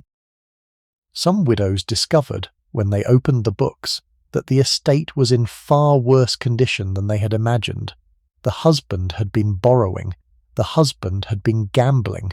These widows faced a choice: sell land to pay the debts and shrink the estate, or borrow more and hope that the income would recover, or find other ways to increase the revenue, improve the land, renegotiate the tenants' leases, cut expenditure in areas that the husband had refused to cut, because cutting would have required him to admit that the money was running out.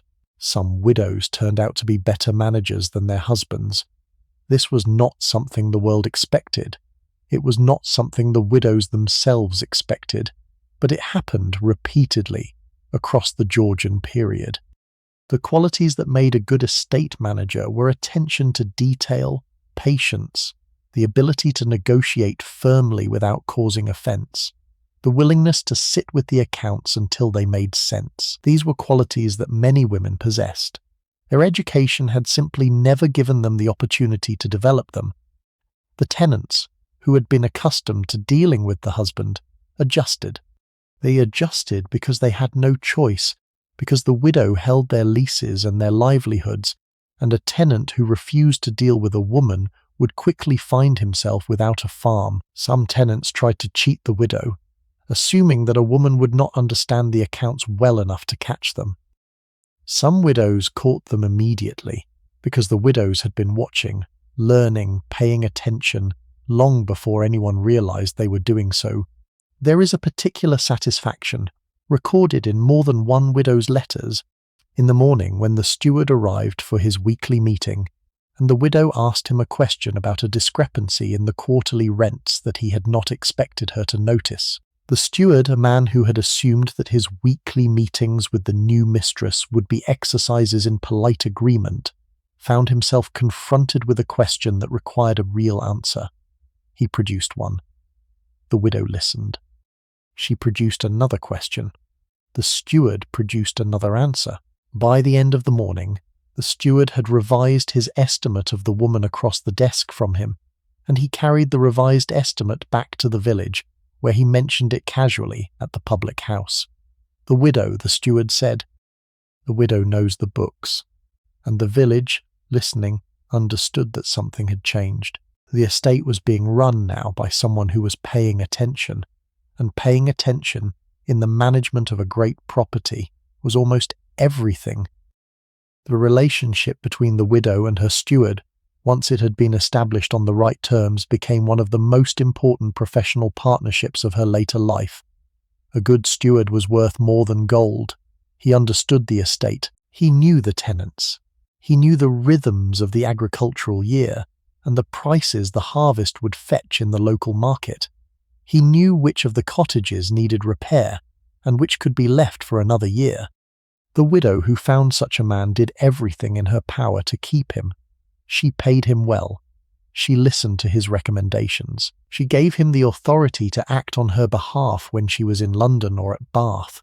And when, after many years, the steward eventually retired or died, the widow felt the loss as keenly as the loss of any close relation. The replacement was always difficult. The new steward had to be tested, taught the particularities of the estate, watched until his competence and his honesty were established beyond doubt. The transition, in some cases, took years. The tenants, similarly, learned to deal with the widow over time. They came to the great house, or to the dower house, on rent days 4 times a year, and they paid their quarterly rents, and they left whatever requests they had with the steward to be considered by the widow. The widow knew them. She knew the names of their wives and the ages of their children. She knew which of them had had a difficult harvest and which had been overproducing for years. When a request came up to extend a lease, or to reduce a rent, or to forgive a debt because of an illness in the family, the widow weighed the case on its individual merits, and her decision was usually based less on the abstract economics of the estate than on her detailed knowledge of the particular family making the request. Some widows were tougher than their husbands had been. Some were softer. But all of them were closer to the actual lives of their tenants than the husbands had typically been, because the husbands had been in London or in the army or at Westminster, and the widows, by definition, were here. The story of Georgiana, Duchess of Devonshire, and her friend Elizabeth Foster, known as Bess, is the strangest love story of the Georgian period. It ends with a widow who had engineered her way to one of the grandest titles in England through 30 years of patience. Georgiana Spencer married the 5th Duke of Devonshire in 1774. When she was 17, she was the most celebrated woman of her generation. She was beautiful in the way that people who transform a room when they enter it are beautiful, not through perfection of feature, but through a quality of aliveness, of attention, of energy that drew every eye and held it. She was politically active, campaigning for the Whigs in the Westminster election of 1784, with a directness that scandalized the Tories, who spread rumours that she was trading kisses for votes. The rumours were probably false. The campaigning was certainly effective. She canvassed door to door. She attended rallies. She used her celebrity to draw crowds and her charm to hold them. She was also desperately unhappy. The Duke was cold, unfaithful, and emotionally absent. He communicated in monosyllables. He showed no interest in her political work, her friendships, her enthusiasms. He gambled, drank, and kept mistresses with a casualness that suggested he did not consider his wife's feelings relevant to his decisions. The marriage was a disaster conducted in some of the finest houses in England. Devonshire House on Piccadilly was a Palladian palace that occupied an entire block. The entrance hall was paved in marble. The staircase swept upward in a curve of carved stone that took the breath away when you first saw it, and that became, over time, merely the way you went upstairs. The drawing rooms were decorated in the French style, gilded furniture and Sèvres porcelain, and paintings by Reynolds and Gainsborough. The rooms were magnificent and cold. Magnificent because they were designed to impress, and cold because no amount of magnificence could compensate for the absence of warmth between the two people who lived in them. Chatsworth, the Duke's country seat in Derbyshire, was even grander. A house built on a scale that made Devonshire House look modest. The grounds stretched for miles. The gardens were designed by Capability Brown. The collection of art and sculpture was one of the finest in private hands in Europe. Georgiana walked through rooms of gold and marble, occupied by a man who barely spoke to her, who preferred his dogs to his wife, who had mistresses that he did not trouble to conceal. The great Cavendish properties stretched across Derbyshire and London, rooms of gold and marble occupied by two people who could barely stand to be in the same building. In 1782, Georgiana met Bess Foster. Bess was the daughter of the Earl of Bristol, recently separated from her husband, who had taken her children and refused to let her see them. She was pretty, gentle, sympathetic, and entirely without money or position. She needed help. Georgiana, who was generous to a fault, offered it. The generosity was characteristic. Georgiana was not merely a socialite. She was, in the years before Bess's arrival, one of the most politically active women in England. She campaigned openly for the Whig Party. She canvassed voters in the Westminster election of 1784, going door to door in the streets, talking to butchers and bakers and tradesmen, kissing them, according to the Tory press, in exchange for votes. Whether she actually kissed anyone is disputed. What is not disputed is that she walked the streets of Westminster in her silk dress and her powdered hair and asked ordinary men to vote for her candidate, Charles James Fox, and that many of them did. The Tories were scandalised. The Whigs were delighted. The election was won, and Georgiana's reputation as a woman who would do whatever it took, who would cross whatever line needed crossing, was established permanently. She was also a gambler. She gambled compulsively, catastrophically, in amounts that would have been reckless for a duke, and that were ruinous for a duchess who had no income of her own. She owed tens of thousands of pounds to money-lenders, debts she concealed from the duke for years, debts that accumulated interest that she could not pay, debts that she borrowed more money to service. The gambling was a compulsion she could not control, and the secrecy that surrounded it was a source of anxiety so constant that it coloured everything else in her life. Into this complicated, brilliant, desperate existence, Bess Foster arrived like a balm. She invited Bess to live with her. Bess moved into Devonshire House. She did not move out for 25 years. The household at Devonshire House by the mid-1780s had a complexity that any modern eye would find astonishing. Three principal adults, the Duke and Georgiana and Bess, occupied the central rooms of the establishment. The children of three different parentages occupied the nurseries on the upper floors. A staff of perhaps 60 servants, from the butler down to the scullery maids, kept the machine running. Visitors came and went constantly, because Devonshire House was one of the centres of Whig political life, and was rarely without a house guest of some prominence. The Prince of Wales was a regular visitor. Charles James Fox lived in and out of the house for years.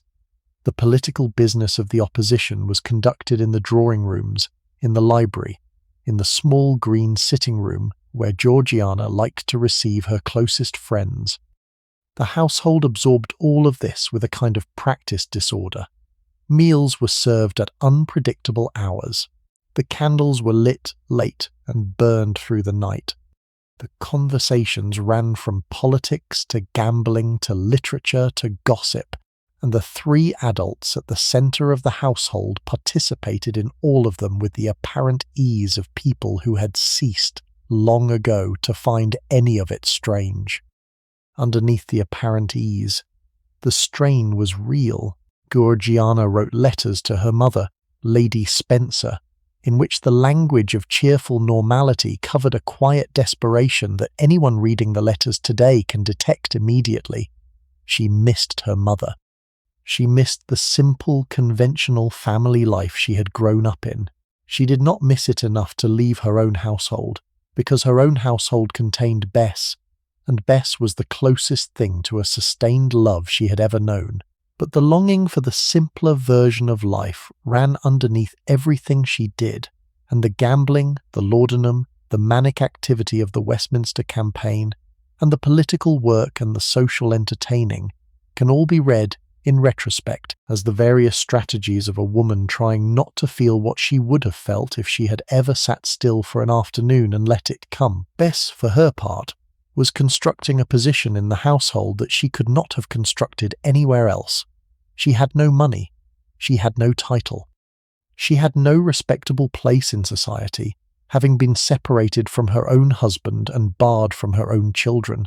The position she was creating in the Devonshire household was, she knew, the only thing standing between her and a kind of social non-existence that she would not have survived. She was therefore careful. She was patient. She was useful to Georgiana in countless small ways. She was attentive to the Duke, in ways that were sometimes affectionate and sometimes calculating, and that were probably, most often, both. The position was unstable. The position required constant maintenance, but the position was real, and Bess had by the late 1780s become an indispensable member of one of the grandest households in England, and she was determined that nothing she did should jeopardize the indispensability she had achieved. What followed was a triangular relationship that defied every convention of the era while somehow surviving within them. Bess became Georgiana's closest companion. She also became the Duke's mistress. She bore the Duke 2 children, who were raised in the household alongside Georgiana's children. Georgiana knew. She continued the friendship. She continued to love Bess. Whether the relationship between the two women was also physical is a question that historians have debated without resolution, but the emotional intimacy between them was profound and well documented. They wrote to each other daily when apart. They shared a bed when together. They were, by any measure, the central relationship in each other's lives, more important than either woman's relationship with the Duke. The household at Devonshire House and at Chatsworth absorbed this arrangement with the strange flexibility that Georgian aristocracy was capable of when its scandals were sufficiently grand. The children of all three sets ran through the same nurseries. They called Bess by an affectionate name. They called Georgiana mother. They were tutored together, dressed alike, taken on the same outings to the same gardens. To an outsider, the household looked like a family. To anyone who knew the truth, it was something stranger and more interesting, an arrangement that had no name in the language of the era, because era had not been designed to describe it. The servants, who knew everything, said nothing. The relatives, who suspected everything, said little. London talked, of course. London always talked. But the talk did not change the arrangement, and the arrangement endured for a quarter of a century, because all three of the people involved had decided, for reasons that were different in each case, but that converged in their effect, that the arrangement was preferable to any of the alternatives. Georgiana died in 1806, at the age of 48. Her health had been destroyed by years of heavy drinking, laudanum use, and the strain of a public life that concealed a private catastrophe. Bess mourned her genuinely. And then, in 1809, Bess married the Duke of Devonshire. The marriage shocked society. The former mistress, the woman who had lived in the household for a quarter of a century, who had borne the Duke's children while his wife was alive, was now the Duchess. The Cavendish family was horrified. Georgiana's children, who had grown up with Bess as a second mother, turned against her. The society that had tolerated Bess as a companion now condemned her as a schemer who had been waiting all along for Georgiana to die so that she could take her place. The Duke died in 1811. Bess became the Dowager Duchess of Devonshire. She was 60 years old. She had arrived at Devonshire House in 1782 as a penniless, separated woman with no position and no prospects. 30 years later, she held one of the grandest titles in England. She had achieved it not through birth or money, but through endurance, through the quiet accumulation of presence, through being there, always there, indispensable and available and willing to wait. She spent her remaining years in Rome, living quietly on her jointure, collecting antiquities, entertaining visitors who came as much for the gossip as for the art. She died in 1824. Her story is the most patient, most calculating, and perhaps the most unsettling version of the widow's path to power. She did not seize power through force of personality, like Lady Jersey. She did not build it through strategic entertaining, like the Duchess of Gordon. She acquired it by staying in the room longer than anyone else, by being the last one left, by understanding that in a world where women's power depended on their relationship to men, the woman who controlled the relationship most completely was the woman willing to wait the longest. Elizabeth Vassall Fox, Lady Holland, broke every rule. She divorced her first husband, Sir Godfrey Webster, in 1797. Divorce in the Georgian period was rare, expensive, and devastating to a woman's reputation. A divorced woman was, in the eyes of polite society, only slightly more respectable than a prostitute. She was cut by her former friends. She was barred from court. She was excluded from the events and the circles that had defined her social life. Elizabeth did not care. She married Lord Holland, who had been her lover, and who was the nephew of the great Whig politician Charles James Fox.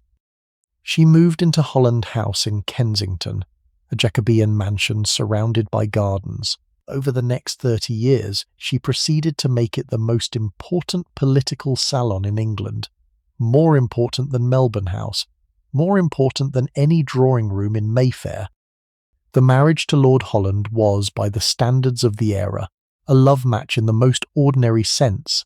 They had met, they had become attached. They had decided that the marriage was worth the social cost. Elizabeth's first husband, Sir Godfrey Webster, sued for damages and won. The damages were paid by Lord Holland personally, in cash, several £1,000s, the standard penalty in a divorce of this kind for what the law called criminal conversation. Elizabeth's children by her first marriage were taken from her. Sir Godfrey kept them and would not allow her to see them, and the children grew up barely knowing their mother. The pain of this loss never fully receded. Elizabeth's letters across the rest of her life carried in their margins and asides the small permanent grief of a woman who had been separated from her own children by the law of her country. She had children with Lord Holland eventually, and she loved them dearly, but the loved children did not replace the lost children, and the lost children did not stop being lost simply because the years went on. The point worth dwelling on, because it tells you something important about the era, is that the social punishment for divorce fell on the woman more heavily than on the man. Sir Godfrey Webster, who had also been part of the marriage that failed, was not socially destroyed by its failure. He was received in clubs. He was invited to country houses. His reputation was, at most, slightly tarnished. Elizabeth, who had committed the same act, was excluded from court, from Almack's, from 100 drawing rooms whose doors had previously been open to her. The asymmetry was not concealed. The asymmetry was openly acknowledged. The era believed that a woman's virtue was a more fragile and more important thing than a man's, and the era was prepared to enforce its belief through the social mechanism that operated more efficiently than any law. Lady Holland responded to the asymmetry by building, at Holland House, a parallel society in which the rules of the older society did not apply. It was in its way a quiet revolution, conducted in a single house by a single woman against the social order that had tried to erase her. The revolution succeeded on its own scale, and the older society found itself, by the end of Lady Holland's life, slightly diminished by the existence of the alternative she had built. Holland House itself deserves a description. It stood in its own grounds in what was then the western edge of London, a Jacobean pile of red brick and stone with mullioned windows and a great hall that the Tudor builders had designed for entertainments that were no longer held. By Lady Holland's time, the house was already old, already weathered, already conscious of itself as a survivor of an earlier England. The library was the most famous room in the building. It ran along one of the upper floors and held one of the finest private collections of books in the country. The walls were lined with shelves to the ceiling. The ceiling was painted with the heraldic devices of the Fox family. The light came in through tall windows that looked out onto the gardens, where the elms and the cedars had been growing since the 17th century.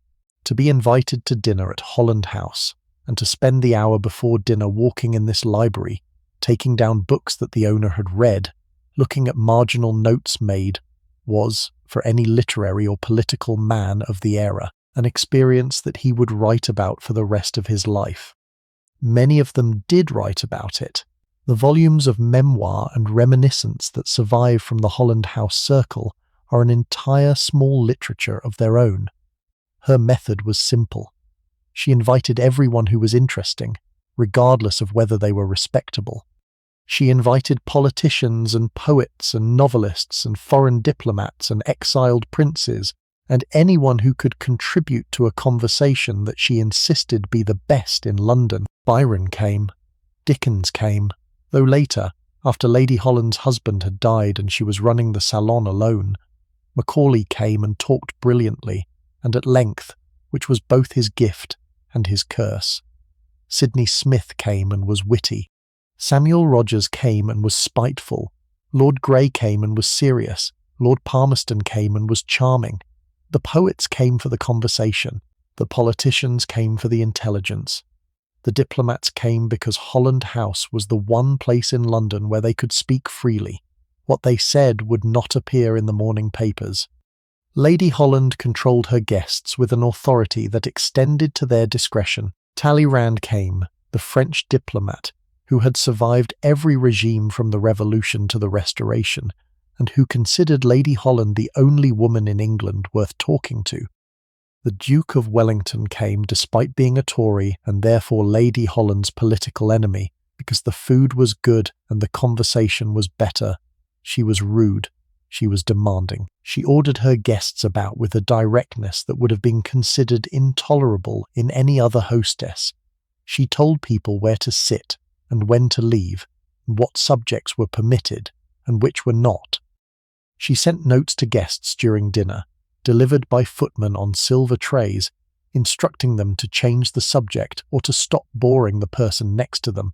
She was by all accounts a tyrant, and her guests tolerated the tyranny because the alternative was to be excluded from Holland House, and exclusion from Holland House was, for anyone who cared about politics or ideas, a kind of intellectual death. She was never received at court. She was never admitted to Almack's. Lady Jersey and the patronesses would not have considered giving her a voucher. She was a divorced woman, and the stain was permanent. But Lady Holland did not need Almack's, because she had Holland House. She had built her own institution, one that operated outside the rules that governed the rest of society, one where divorce was not a disqualification, and intelligence was the only currency that mattered. There is a particular kind of courage in this that is worth dwelling on, because it is easy to look back at Lady Holland from a distance of 2 centuries and see only the success, the grand house, the celebrated dinners, the long list of distinguished guests. The cost was real. She was excluded from the central rituals of the aristocracy of which she had been born a member. The doors at court would not open for her. The ballrooms of Almack's would not admit her. The drawing rooms of the older hostesses, The women who had stayed inside the rules and built their power within them were closed to her. She had paid for her independence with the loss of an entire social world. She had decided, on weighing the cost, that the loss was worth the gain. Most divorced women of the era were not in a position to make such a decision. Lady Holland used her wealth, her intelligence, and her absolute refusal to be ashamed to convert her ruin into a different kind of position, one that the older aristocracy did not recognize, but that the most interesting people in London came to value above any of the older positions. She had not been admitted to society, so she had built a society that admitted her. Lord Holland died in 1840. Lady Holland continued to run Holland House for another 5 years. The widow who had lost her host but not her authority. The dinners continued. The guests continued to come. The conversation was still, by common agreement, the best in London. She died in 1845, and Holland House died with her, because what had made it extraordinary was not the building or the food or the guest list, but the woman who had created all three. She had been excluded from every official source of social power in Georgian England, and she had responded by building her own, and hers had lasted longer and mattered more than any of them. When a husband died, the first thing a woman did, before the grief had time to settle, before the funeral arrangements were complete, before the will was read, was send for the draper. Mourning clothes could not wait. The drapers of London and the provincial towns kept stocks of black fabric specifically for this purpose. Jay's London General Mourning Warehouse on Regent Street, one of the most prominent, could outfit a widow from head to foot within 24 hours of her husband's death. The shop was vast, an entire building devoted to the clothing of grief, stuffed by women in black, who moved through the aisles with the quiet competence of people who understood that their customers were in pain. To step into Jay's was to step into a particular kind of silence. Other shops on Regent Street rang with conversation, with the sounds of bargaining and selection, and the small theatrical performances that selling and buying required. Jay's was hushed. The carpets absorbed the sound of footsteps. The assistants spoke in low voices. The customers, when they spoke at all, did so quietly, because they had been taught by the conventions of the era that grief required restraint. There were rooms for the various stages of mourning, a room for full black, a room for the subdued silks of second mourning, a room for the lavenders and greys and dark purples of half mourning, the colours that signalled the gradual return to ordinary life. The widow moved through these rooms in the order that the rituals required, beginning at the blackest and progressing, over the course of 2 years, toward the lightest. She would buy from the same shop for the duration of her mourning. The shop kept her measurements. The shop knew her preferences. The shop, in its quiet professional way, accompanied her through the entire process of becoming, and then ceasing to be, a woman in black. The process was efficient.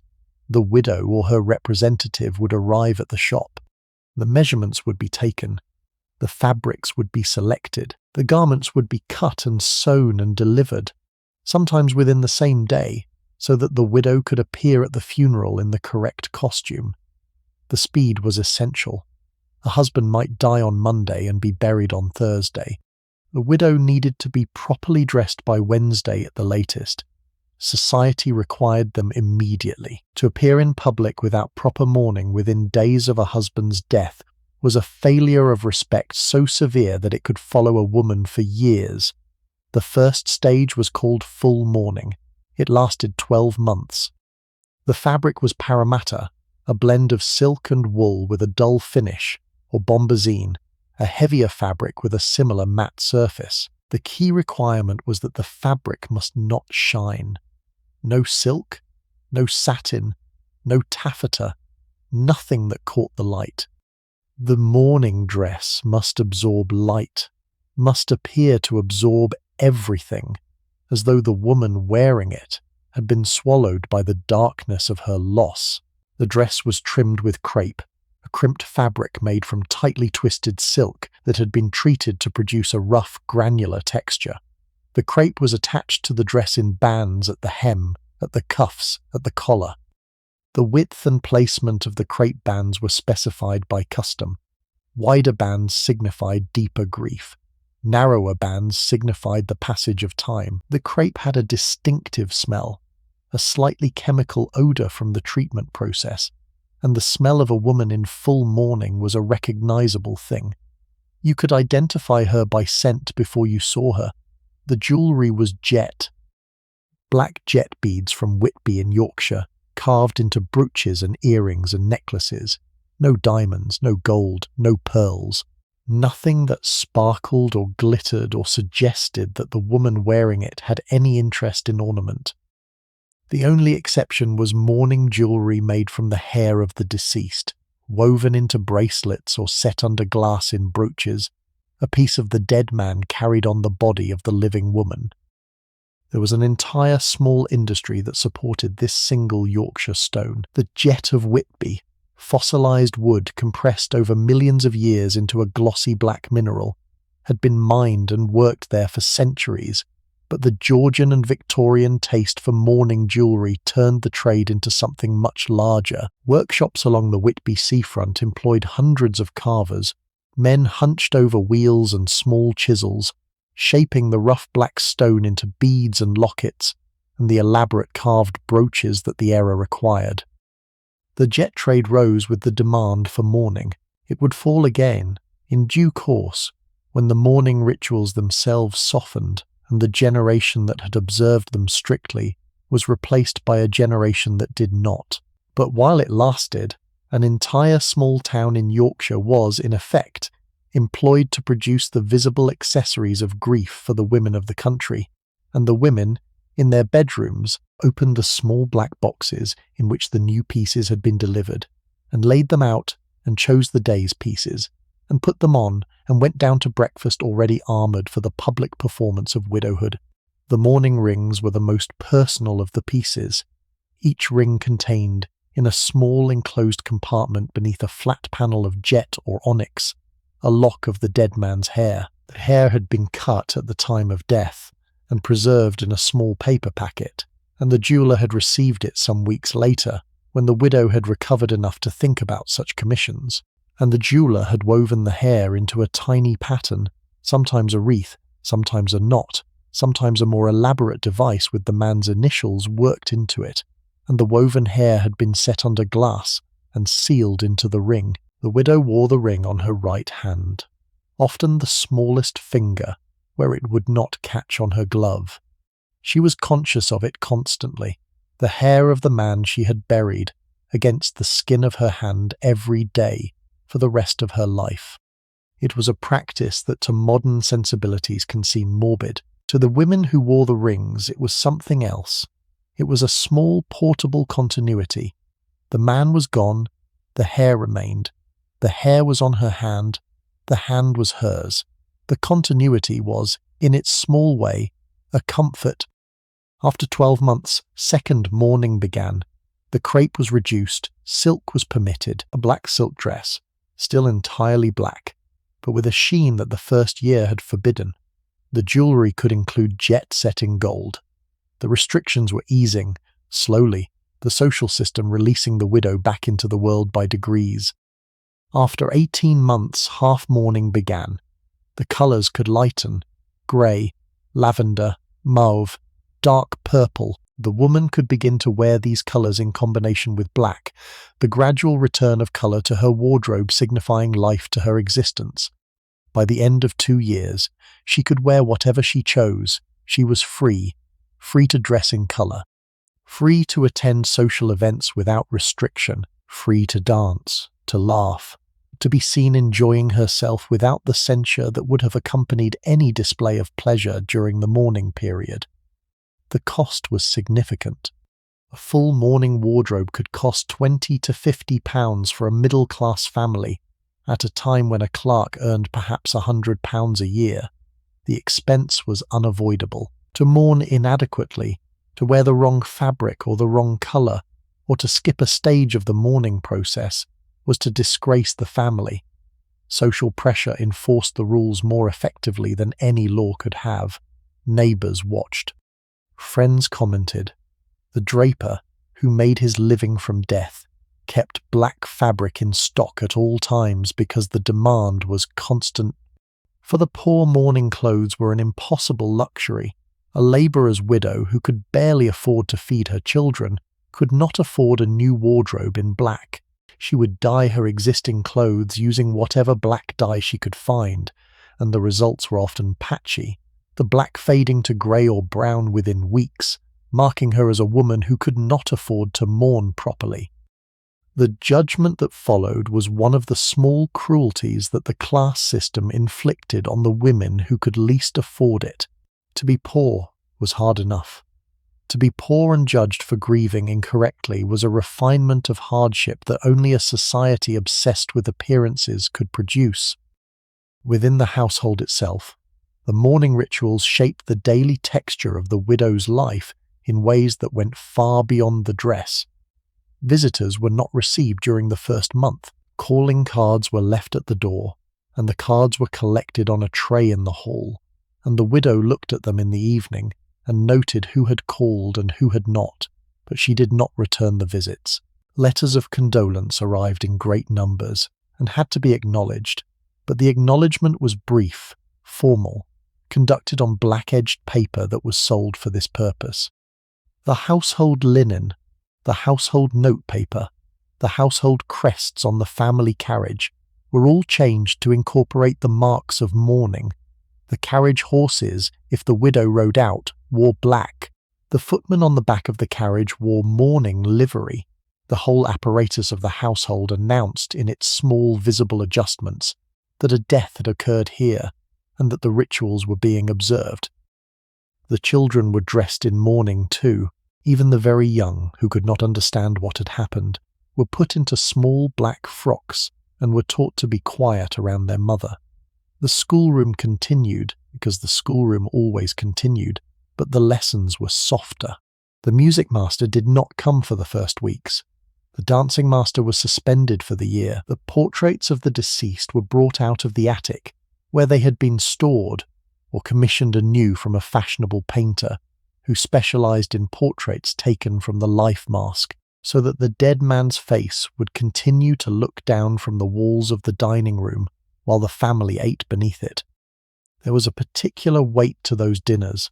The chair he had occupied was kept empty for the first weeks. Then, eventually, it was filled by another member of the family, or by a guest, and the table resumed its usual configuration. But the absence had been registered, and the family knew, and the room knew, and even the servants who carried the dishes in from the kitchen knew that something was not what it had been. The question of remarriage was the quiet crisis of every wealthy widow's life. The suitors would arrive. They arrived with flowers and compliments and carefully worded letters, and with the assumption, which the social system encouraged, that a woman alone was a woman incomplete. That widowhood was a temporary condition to be cured by a new marriage as soon as decency permitted. Decency permitted remarriage after 2 years of mourning. Some widows remarried within months, quietly, without fanfare, because the loneliness was too much, or the finances too precarious, or the love too strong to wait for convention. These women were gossiped about but generally forgiven, because the world understood that a woman alone was vulnerable and that a second husband was, in many cases, a practical necessity rather than a romantic choice. Some widows remarried well. They found men who were kind and companionable, and who respected the independence that widowhood had given them. These second marriages were often happier than the first. The woman entered them with a clearer understanding of what she wanted and what she would not tolerate, and the man, who was marrying a woman who did not need him, understood that the marriage was a choice rather than a requirement. But some widows looked at the calculation and decided that the numbers did not work. The jointure was hers. The dower house was hers. The legal independence was hers. The right to manage her own money, make her own decisions, live her own life. All of this she would lose if she remarried. Coverture would resume. She would become, once again, a legal shadow, her property absorbed, her contracts voided, her personhood extinguished. The calculation was especially stark for wealthy widows. A duchess with 3,000 a year, and a dower house, and the freedom to live as she pleased, had very little to gain from a second marriage, and a great deal to lose. A man who married her would gain control of her jointure, her property, and her person. She would gain a companion. The exchange was, by any rational accounting, spectacularly unfavourable to the woman. Many of the most prominent widows of the Regency period chose to remain unmarried for the rest of their lives. They took lovers when they wished, they entertained whom they pleased, they managed their own affairs, they answered to no one, and they watched with a mixture of sympathy and satisfaction as younger women entered marriages that would consume their independence, knowing that the same system that had consumed theirs would in time return it, provided they survived long enough to become widows themselves. The conversation between an experienced widow and a young bride was one of the small recurring scenes of Regency life that the diaries and letters of the period record again and again. The widow had been where the young woman was about to go. The widow knew what the young woman had not yet had the chance to learn. There was a temptation always to say too much, to warn the young woman about the legal disappearance she was walking toward, to advise her to negotiate a more generous jointure, to tell her, in plain language, that the man she loved would, in the eyes of the law, become her owner the moment they walked back down the aisle. Most widows resisted this temptation. They smiled, they congratulated. They said the things that were expected. They gave the young woman a small piece of jewellery perhaps, or a recipe book, or an embroidered handkerchief, and they kept the warnings to themselves, because the warnings would not have been welcome, because the young woman was in love and did not want to hear about coverture, and because, in the end, the young woman had to make her own marriage in her own way and discover its shape for herself. The widow knew this. The widow had been the young woman once, and so she kissed the bride on the cheek and wished her every happiness and went home to her own house, where the chair by the fire was hers, and the keys to the cabinets were hers, and no one would tell her, ever again, what she could and could not do. Princess Dorothea Lieven occupied a position in Regency London that no other woman could have held. She was the wife of the Russian ambassador, Count Christoph von Lieven, and she used her diplomatic status as a platform for an influence that extended far beyond the embassy and into the heart of British government. She arrived in London in 1812 and stayed for 22 years. She was not beautiful in any conventional sense. She was tall, thin, sharp-featured, with a long nose and a manner that the English initially found cold, and that they later understood to be simply foreign. She did not smile often. She did not flatter. She did not engage in the small talk that English social life required. She listened. She asked questions. She remembered the answers, and when she spoke with a directness that the men she addressed found refreshing after the circumlocutions of English political conversation. In that time, she became the most politically connected woman in the city, more connected than Lady Melbourne, more informed than Lady Jersey, more influential than anyone who did not hold elected or appointed office. She achieved this through intelligence, through discretion, and through an ability to make powerful men feel that confiding in her was their own idea. Her method was the private conversation, not the dinner party, not the ball. The quiet talk in a corner of a drawing room, the walk in the garden during a country house weekend, the letter written late at night and sealed with wax and sent by private messenger. She spoke to Foreign Secretary Castlereagh about Russian policy. She spoke to Metternich about the balance of power in Europe. She corresponded with diplomats across the continent, gathering information, comparing notes, building a picture of European politics that was more complete than any single government's intelligence service could provide.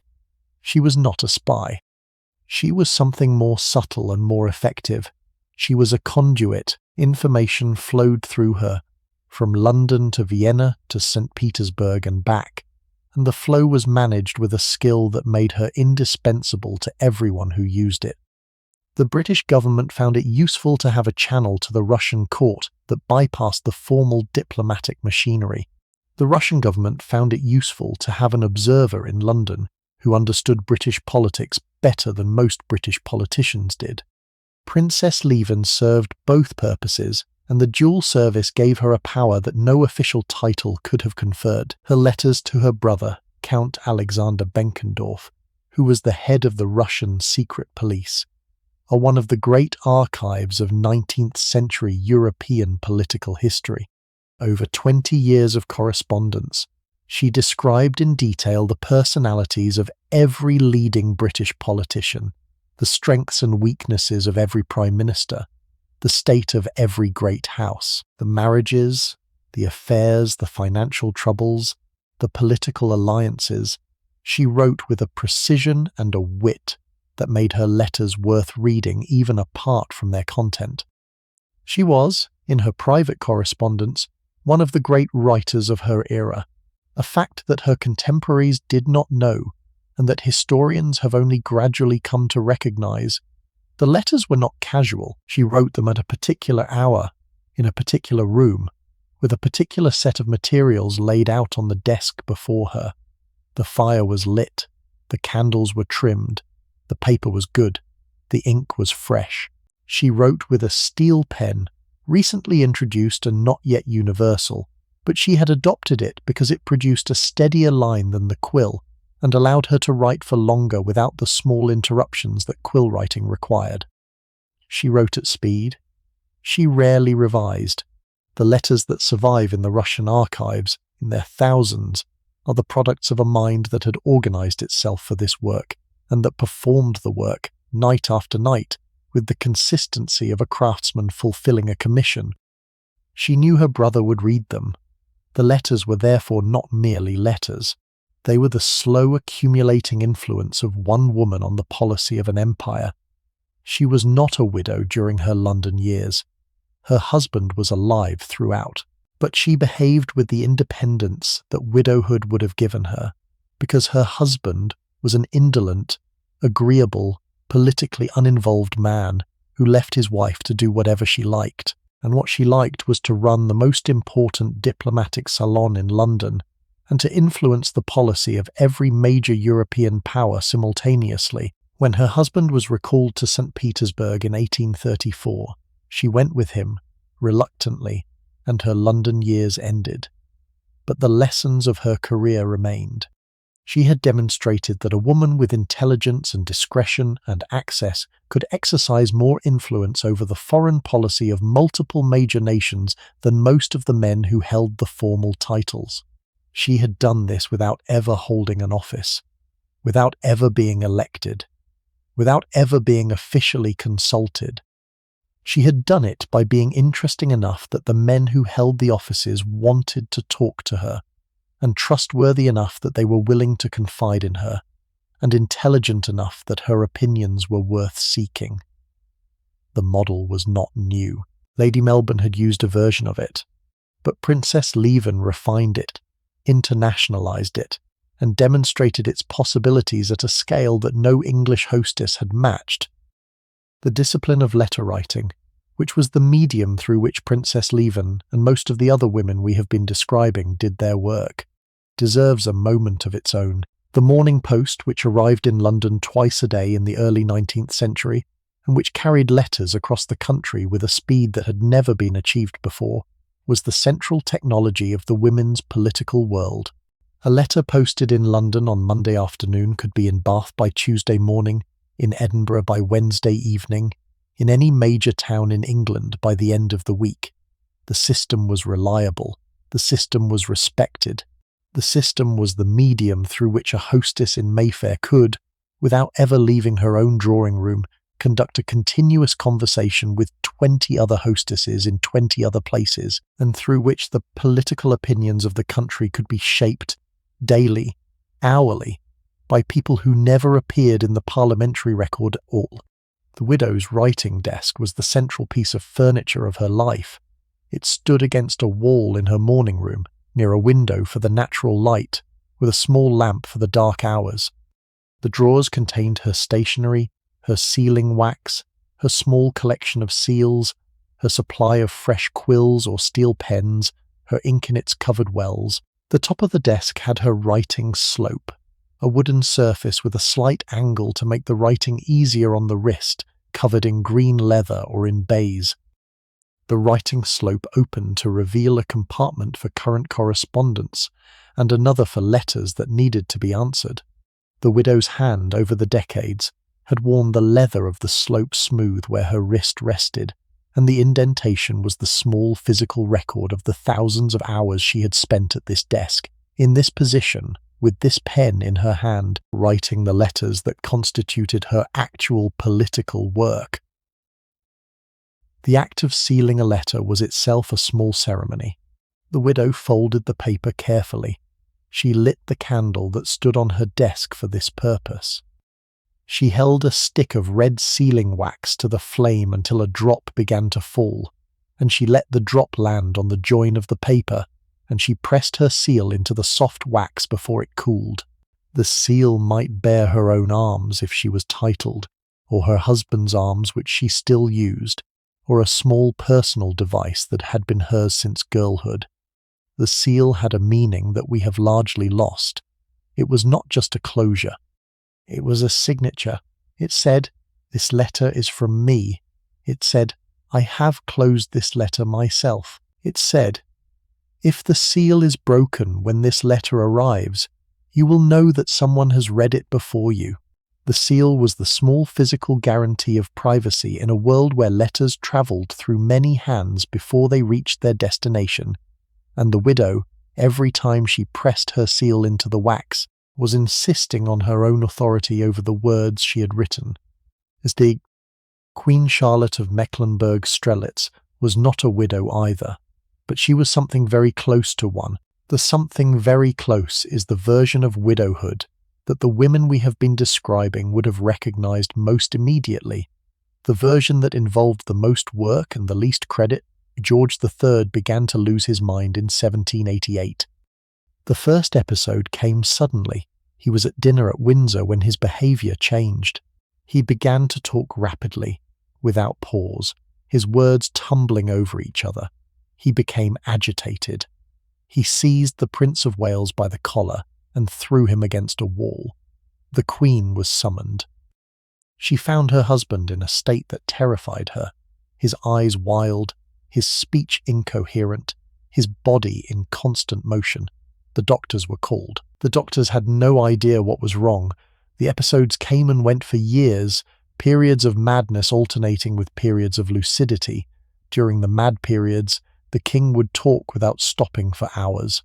He would address trees as though they were foreign ambassadors. He would claim to see things that were not there. The doctors would be called. The doctors would try their treatments, which were brutal and useless. Cold baths, blistering, restraints. The Queen would sit in the next room and listen to her husband screaming. Then the episode would pass, and the king would return to himself, and the court would pretend that nothing had happened. Charlotte managed the household through all of this.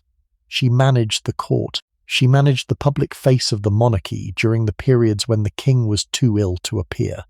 She managed the 15 children, 13 of whom survived to adulthood, a family so large and so complicated that the management of it alone would have been a full-time occupation for any woman. The children were a dynasty unto themselves. George, the eldest, who would become the regent, and eventually George IV. Frederick, the Duke of York, who would command the army. William, who would become William IV. Edward, who would father Queen Victoria, and the daughters, 6 of them, trapped in the palace by a father who refused to let them marry. He kept them close. He used them as companions and nurses and secretaries. Meanwhile, their brothers ran wild across Europe, spending money and accumulating mistresses and scandals that Charlotte had to manage from her desk. She managed the political crisis that surrounded the Regency. The question of whether the Prince of Wales should govern on his father's behalf, the negotiations between the parties, the constitutional questions that had no precedent and no clear answer. She did all of this without the title of regent, without any official authority, without any formal role in the government. She was the queen consort. Her power derived entirely from her position as the king's wife, and from the fact that the king, when he was lucid, trusted her judgment, that she was competent, that she understood the machinery of the court and the monarchy. No one else, not the Prince of Wales, not the ministers, not the doctors, could manage the situation as effectively as she could. She was, in everything but name, a widow running the institution that her husband could no longer run. The king was alive but absent. The authority was hers but unofficial. The work was constant but unacknowledged. She occupied the loneliest version of the pattern we have been tracing all evening. The woman who holds everything together while the world watches the man she is holding it together for. In 1811, the Regency was formally established. The Prince of Wales became regent. Charlotte's unofficial authority was replaced by her son's official authority, and the replacement was not gentle. The prince took control. He excluded his mother from decisions. He installed his own people at court. Charlotte retreated to her private apartments and lived out the remaining years of her husband's reign in a kind of internal exile. Surrounded by the children and the servants and the habits of 60 years, her son ran the monarchy. Her husband sat in a room at Windsor, blind and deaf, talking to the ghosts of people who had been dead for decades. She died in 1818. The king died in 1820, having been effectively dead to the world for nearly a decade. Charlotte had been, in practical terms, a widow for more than 30 years before her husband's actual death. She had carried the weight of the institution, had managed the crisis, had held the family together, and she had done it all without the legal freedom that widowhood would have granted, without the social independence provided. She had done it as a wife, and a wife in the Georgian system was not a person, she was a function, and the function, once performed, was forgotten. The portrait of Charlotte that hangs at Windsor today, painted by Alan Ramsay in the early years of her marriage, shows a young woman of plain features and serious expression, dressed in court robes that are more elaborate than the woman wearing them. She had not yet had the children. Looking at the portrait now, knowing what came after, one feels the weight of everything the painted figure does not yet know. The 15 children, the mad king, the political crisis, the 40 years of public performance and private grief. The painter could not have known any of this. The painter painted the wife the king had brought home from Mecklenburg-Strelitz, an unremarkable young German princess of 17, and let the portrait speak for the moment. The moment passed. The painted figure stayed, and the woman she became, the woman who actually lived the life that the painting could not foresee, became one of the great endurers of the era, a woman whose biography is an argument for the seriousness of work that the world considered trivial. There is a strange comfort in considering Charlotte alongside the other figures of tonight's story. She was not a widow. She did not have the legal freedom of the widow. She did not have the social independence of the widow. But her work was the same work. The management of a household, the management of a family, the management of an institution that the men around her were not always able to manage themselves. The widows of the Regency had this work too, and they had it with the legal freedom that their husbands' deaths had granted. Charlotte had it without.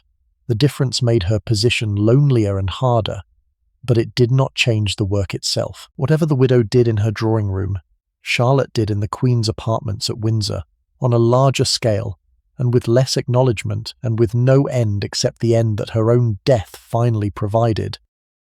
The institutions that the widows built are still standing. This is the part of the story that is often overlooked. Because the social drama, the dinner parties and the vouchers and the love affairs, is more entertaining than the charity, and entertainment is what survives in the retelling. But the widows did more than manage society. They built things. They built things that lasted. The Foundling Hospital in London, established in 1739, was supported throughout the Georgian period by wealthy women, many of them widows, who donated money and time and social influence to an institution that cared for abandoned children. The Foundling Hospital stood on Lamb's Conduit Fields in Bloomsbury. The building was designed by Theodore Jacobson and built in a plain, dignified Georgian style, a building that looked like what it was, an institution with serious purpose. The children who were admitted as infants and raised until they were old enough to be apprenticed wore a distinctive uniform of brown coats and red waistcoats. They were given new names upon admission, because their real names and their real parents were sealed in records that would not be opened until the 20th century. Each mother who left a child was permitted to leave a token, a button, a scrap of fabric, a coin, some small identifiable object that would allow her to reclaim the child if her circumstances changed. Most never did. The tokens remained in the hospital's archives, small pieces of grief pressed flat between sheets of paper. The hospital provided food, clothing, education, and a start in life for thousands of children who would otherwise have been left on doorsteps or in ditches.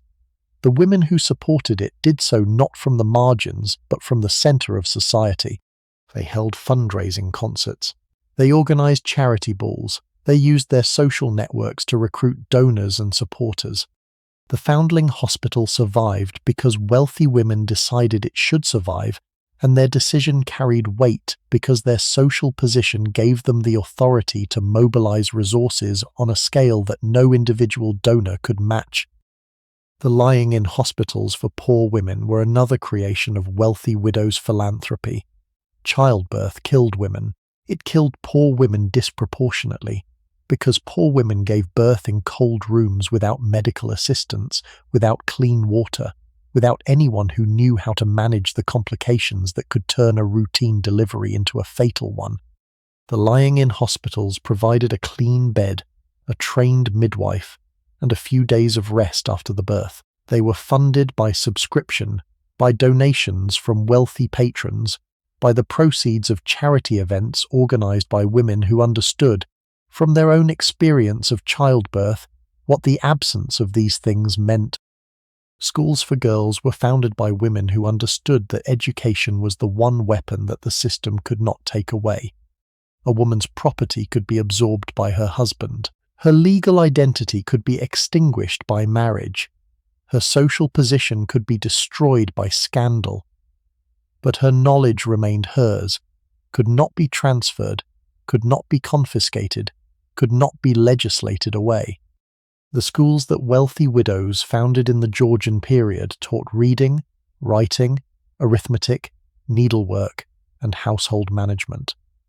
The curriculum was limited by the standards of the time, but for the girls who received it, it was the difference between total dependence and partial self-sufficiency. The charity work was not selfless. It was never entirely selfless. The widows who founded hospitals and schools and almshouses did so in part because it gave them a purpose, a role, a reason to get up in the morning that was not dependent on the approval of men or the rhythms of the season. The charity replaced the social activity that mourning had suspended. It gave the widow a position in the community that was based on her generosity rather than her husband's rank. It allowed her to exercise the organizational skills that running an estate or managing a household had developed, skills that the world had not valued when she applied them to her husband's business, but that the world was willing to acknowledge when she applied them to the poor son. All the widows who did this work were genuinely motivated by compassion. Some were motivated by guilt, by the awareness that their comfort depended on a system that produced the poverty they were trying to alleviate. Some were motivated by religion, by the Christian duty to care for the weak and the vulnerable.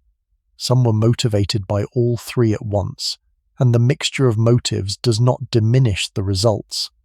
The hospitals were built, the schools were opened, the children were fed, the women in labour had clean beds. The motivations matter less than the buildings. The Magdalene Hospital, founded in 1758 in London, is another institution that benefited enormously from the patronage of wealthy Georgian women. It was established to take in women who had fallen into prostitution and who wished to leave the trade, and it offered them shelter, training in domestic service, and assistance in finding employment. The institution was controversial in its own time because the question of whether prostitutes were victims to be helped or sinners to be punished was not a question that Georgian society had answered with one voice. The wealthy women who supported the Magdalene Hospital had taken a position in this debate. They believed the women were victims. They believed the women could be helped. They put their money behind the belief, and the institution survived, and it operated for 2 centuries, and the women who passed through it in those 2 centuries had a chance at a different kind of life that they would not have had without it. The almshouses for elderly widows were another quiet but substantial Georgian achievement. These were small houses, often arranged in a row around a central courtyard, with a chapel at one end and a warden's lodge at the other, designed to provide shelter for women who had been respectable, but who had fallen on hard times in old age. A clergyman's widow whose pension had run out, a schoolmaster's widow whose children had died young, a craftsman's widow whose savings had been exhausted by the long illness of the husband. These women were not destitute in the way that the parish poor were destitute, but they were dependent on the kindness of better-off relations or on charitable institutions, and the almshouses provided them with a small but secure place to live for the rest of their lives. The buildings themselves still exist in many English market towns, often still functioning, still housing elderly women under the terms of the original endowments. They are quiet, unremarkable buildings, easily missed if you are not looking for them.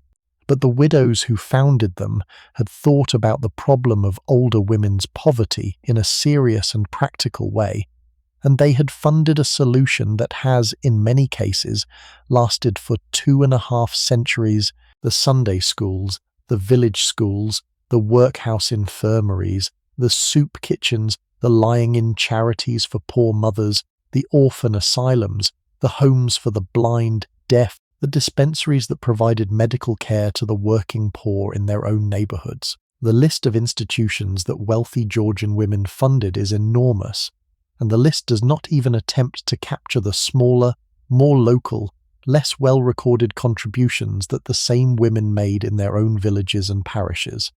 They paid the wages of the village schoolmaster. They paid the doctor's bills for the families of their tenants. They sent food to households in distress and clothes to families with new babies and small sums to widows who had nothing. The wealth that flowed through their drawing rooms also flowed less visibly into the lives of the people around them, and people around them were, in countless small ways, easier than they would have been if the widow had not happened to be there. What strikes me looking at the records of these institutions today is how deliberately the widows built for permanence. They did not fund things for a year or a decade. They endowed them. They created trusts that would outlive them. They wrote into the foundational documents of their charities the conditions that would, they hoped, ensure that the work continued long after their own funerals. Some of these endowments still exist. The Foundling Hospital evolved and changed and eventually moved out of London, but its descendant organisation is still operating in the 21st century, still serving the same broad purpose for which the original donors had given. The lying-in hospitals contributed to long traditions of obstetric medicine that eventually became the National Health Service. The girls' schools became the foundations of the women's education movement that by the late 19th century was producing the first generations of women to attend universities. The widows who funded all of this would not have predicted any of it. They were doing what they could with the means they had and the moment they were in, but the means were considerable, and the moment was longer than they knew, and the work has lasted in ways that make the dinner parties and the vouchers, important as they were in their own day, look modest by comparison. The world that gave widows their particular power did not last. It ended slowly, through a series of legal reforms that gradually extended to married women some of the rights that only widows had enjoyed, making widowhood less extraordinary by making marriage less oppressive. The Married Women's Property Act of 1870 allowed married women to keep their own earnings. The Act of 1882 went further, allowing married women to own and control property in their own right, regardless of their husband's wishes. Coverture, the legal principle that had erased married women's identities for centuries, was dismantled piece by piece over the course of the Victorian period. As it was dismantled, the widow's unique position became less unique. The only free woman in a world designed to contain women was no longer the only one. The political power of the hostess declined too, though more slowly. The political parties of the Victorian era developed their own machinery, their own organisations, their own methods of whipping votes and managing opinion. The drawing room was replaced by the party office. The dinner party was replaced by the committee meeting. The influence of women, which had been exercised through social channels because no political channels were available, was gradually displaced by formal structures from which women were, initially, excluded. The right to vote, when it finally came, in 1918 for women over 30 and in 1928 for all women over 21, completed the transformation. Women no longer needed to influence politics through dinner parties because they could influence politics through the ballot box.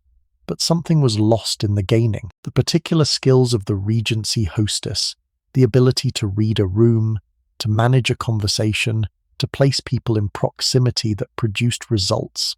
These were skills that the ballot box did not require, and that the committee room valued less.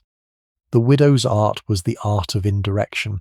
She achieved her goals not by stating them, but by creating conditions in which other people, usually men, arrived at conclusions she had already reached. The art required subtlety, patience, and a willingness to share credit, or rather, to surrender credit entirely. The widow who managed a political outcome never claimed it. The minister who announced the policy never acknowledged who had seated him next to the wavering vote at dinner the week before. The invisibility was the art. But the transition was slow, and the old methods persisted alongside the new ones for decades. The political hostess did not disappear overnight. The drawing room remained a site of political conversation well into the 20th century. The skills that Lady Melbourne had perfected in the 1790s remained useful long after the legal framework that had necessitated them had been dismantled. The strategic seating plan, the careful management of conversation, the art of making powerful men feel that they were making their own decisions. The Regency widows had shown what women could do when given freedom. They had managed estates. They had controlled fortunes. They had shaped the political direction of the country. They had built institutions that outlasted them. They had done all of this within a system that was designed to prevent them from doing any of it. And they had done it so effectively that the system itself was eventually changed to reflect the reality of what they had accomplished. The change came too late for them. The women who had demonstrated that women could manage money were dead before the law allowed married women to own money. The women who had influenced political decisions were dead before women could vote. The women who had built hospitals and schools were dead before the welfare state assumed responsibility for the things they had funded out of their own pockets. The widows of the Regency did the work. The women of the 20th century received the credit. The gap between the doing and the crediting is one of the quiet injustices of history. It is the kind of injustice the Regency widows themselves would have understood. They had spent their lives operating in the gap between what they did and what they were acknowledged for doing.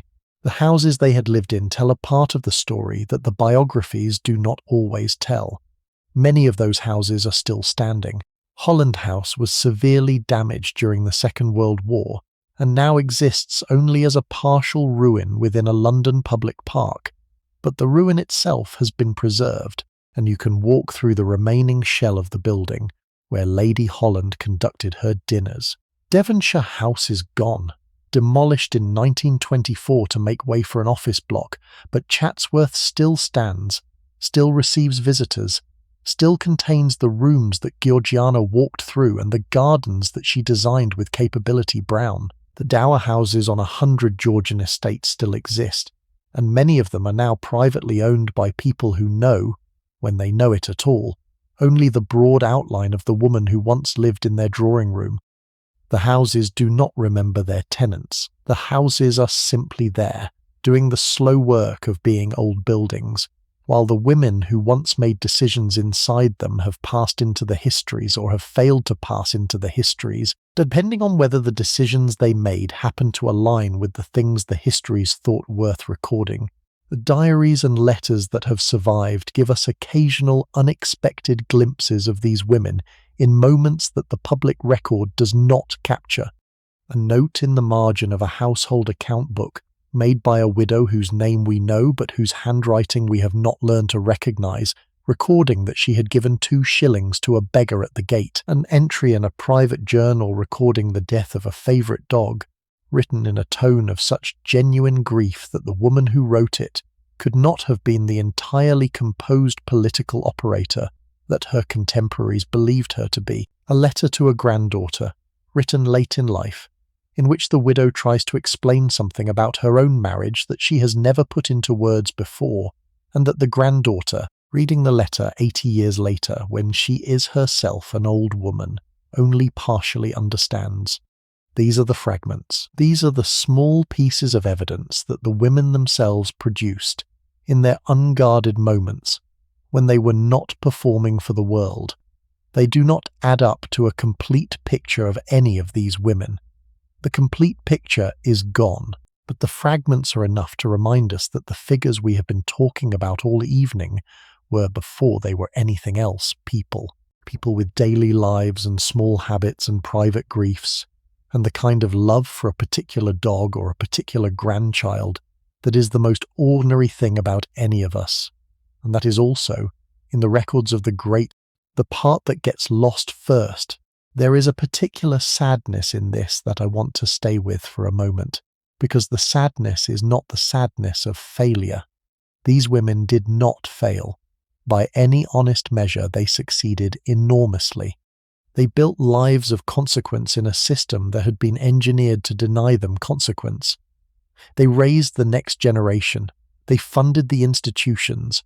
They shaped the political conversation. The sadness is the sadness of the unattributed achievement. Their names, when they are remembered at all, are remembered for the trivial reasons. Lady Jersey is remembered as the woman who turned away the Duke of Wellington. The Duchess of Gordon is remembered as the woman who married off her daughters. Lady Melbourne is remembered as the mother of a Prime Minister, when she was, in fact, the architect of her son's career and the inventor of the salon that taught him his trade. The simplifications have travelled. The complexities have not. They had built their power in the shadow of male power, and the shadow had remained, and the histories had been written by men who saw the shadow first, and the women in it only second, if at all. I want to stay for a moment with one specific scene that I think captures everything we have been talking about tonight. It is the morning after a great political dinner in the late 1820s. The dinner has been at the home of one of our widows. The particular one does not matter. 20 guests, including 3 cabinet ministers, 2 foreign ambassadors, and a future prime minister, have eaten and talked and gone home. The fires have been allowed to burn down. The footmen have cleared away the silver and the china and the glassware and gone to bed. The widow herself, in the small hours, has done her writing and finally retired. It is now 8 in the morning. The widow is having her chocolate in her bedroom. The maid has drawn the curtains. The morning post has not yet arrived, and the widow is reading, with quiet attention, the report in the newspaper of last night's parliamentary debate. She knows the participants. She had 3 of them at her dinner 2 nights ago. She had given the Prime Minister a piece of advice about the wording of a particular clause in a bill that was scheduled for debate in the Lords. The advice was given as an aside, between courses, in the tone of a woman simply making conversation. The conversation had moved on. The widow had not, that night, raised the matter again. And now, this morning, in the report of the debate, the widow reads the new wording of the clause as the Prime Minister actually proposed it in the chamber yesterday afternoon. It is almost word for word the wording she suggested at her dinner. Nobody else in the country knows this. Nobody will ever know this. The Prime Minister himself, who used the words, has perhaps forgotten that he heard them at her table. The widow reads the report. She allows herself a small, private smile. She turns the page of the newspaper. She drinks her chocolate. The Morning Post arrives. The day's work begins. That moment multiplied across hundreds of dinners and thousands of conversations and decades of careful, patient, almost invisible influence is the substance of what these women did. Not always with the wording of legislation. Sometimes with the seating of a young man next to a woman whose father owned a constituency, sometimes with the placement of a particular guest in a particular drawing room on a particular afternoon when the news of a foreign crisis had just reached London, sometimes simply with the inclusion or exclusion of a name from an invitation list. The forms of the influence varied. The principle was constant. The country was being shaped daily by women whose names nobody knew, in conversations that nobody recorded, at tables where nobody thought the real work was being done. And the women themselves, who knew exactly what they were doing, smiled their small private smiles in the mornings, and went on with the next day's work, because the only person who needed to know was them. There is one more dimension of the widow's life that I want to give some space to before we close, because it is the dimension that the political and social histories rarely address, but that the women themselves spent a great deal of time on, the thing the widow did when no one was watching, the thing she thought about when the dinner was over and the letters were sealed and the candles were finally guttering. We know about it because some of them wrote. They wrote diaries, prayer journals, commonplace books in which they copied passages from the books that had moved them. They wrote long letters to friends in which the surface concerns of the day gave way, in the 3rd or 4th page, to reflections of a kind that the surface did not permit. They were thinking about their husbands in many cases. They were thinking about the strange and unexpected freedom of widowhood, which most of them had not asked for and which most of them, if asked, would have given up without hesitation in exchange for the return of the marriage they had lost. This last point is important and easy to miss in a story that has emphasized the power that widowhood granted. Most widows at most moments would not have chosen widowhood. They had loved their husbands in the various imperfect ways that long marriages produce love. They had built their lives around the marriages, and the loss of the marriages had been a loss that no compensating freedom fully repaired. The freedom was real. The grief was also real. The two existed simultaneously, in the same chair by the same fire in the same drawing room, and the widow, who is the recurring figure of tonight's story, sat in that chair and held both at once, and did not, perhaps, fully understand how either fitted into her life until many years had passed, and she was looking back on a period that had begun with a husband's death, and had developed into a long second life that he had not been there to see. The grief, when she allowed herself to feel it, came in waves. It came on anniversaries, predictably, but it also came on small, unscheduled moments, when she opened a drawer and found a glove that had been his, or when a particular phrase in a letter from a friend recalled a conversation she had had with him 40 years before. She had learned not to be surprised by the waves. They were part of the architecture of her existence. The freedom and the grief were not opposites. They were two sides of the same widowhood, and a widow who had been honest with herself accepted them both as the conditions of the life she now lived. She had her religion in many cases, and her religion was not the polite Sunday morning thing that the social historians sometimes assume Georgian religion was. It was a serious framework for thinking about loss and meaning and what came next. She read her Bible. She read the sermons of the better divines, who had written for women like her and who understood the particular spiritual problems of long widowhood. She prayed. She did not always feel that her prayers were answered, but she continued to make them, because the making of them was, in itself, a discipline that held her life together. She believed, or tried to believe, that the husband she had buried was not gone, but was waiting somewhere, and that the children she had also buried, because most of these widows had buried at least one child, were waiting too. Whether the belief was true was a question that she did not always feel competent to answer. The belief was useful. The belief was sustaining. The belief was what enabled her to keep writing letters and managing estates and presiding at dinners and pretending, when the pretense was required, that she was a woman of no inner conflict. She had inner conflict. She had it constantly. There is one more thread of the widow's life that we have not yet fully explored, and that is the life away from London. Not every Regency widow chose to remain at the centre of social and political activity. Many, perhaps most, withdrew from London after the first year or two of mourning and built their long widowhoods in places that the histories of the Regency rarely visit. Bath was the most famous of these places, and Bath deserves a moment of its own, because Bath was, in many ways, the city of widows. Bath had been the great spa town of Georgian England since the early 18th century. The hot mineral springs that gave the town its name had drawn invalids and the curious for as long as anyone could remember, and through the long century of Bonash's reign as master of ceremonies, Bath had developed into something quite specific. A resort, a society, a small parallel London with its own assembly rooms, its own pump room, its own circulating library, its own season that ran in the parts of the year when London was empty.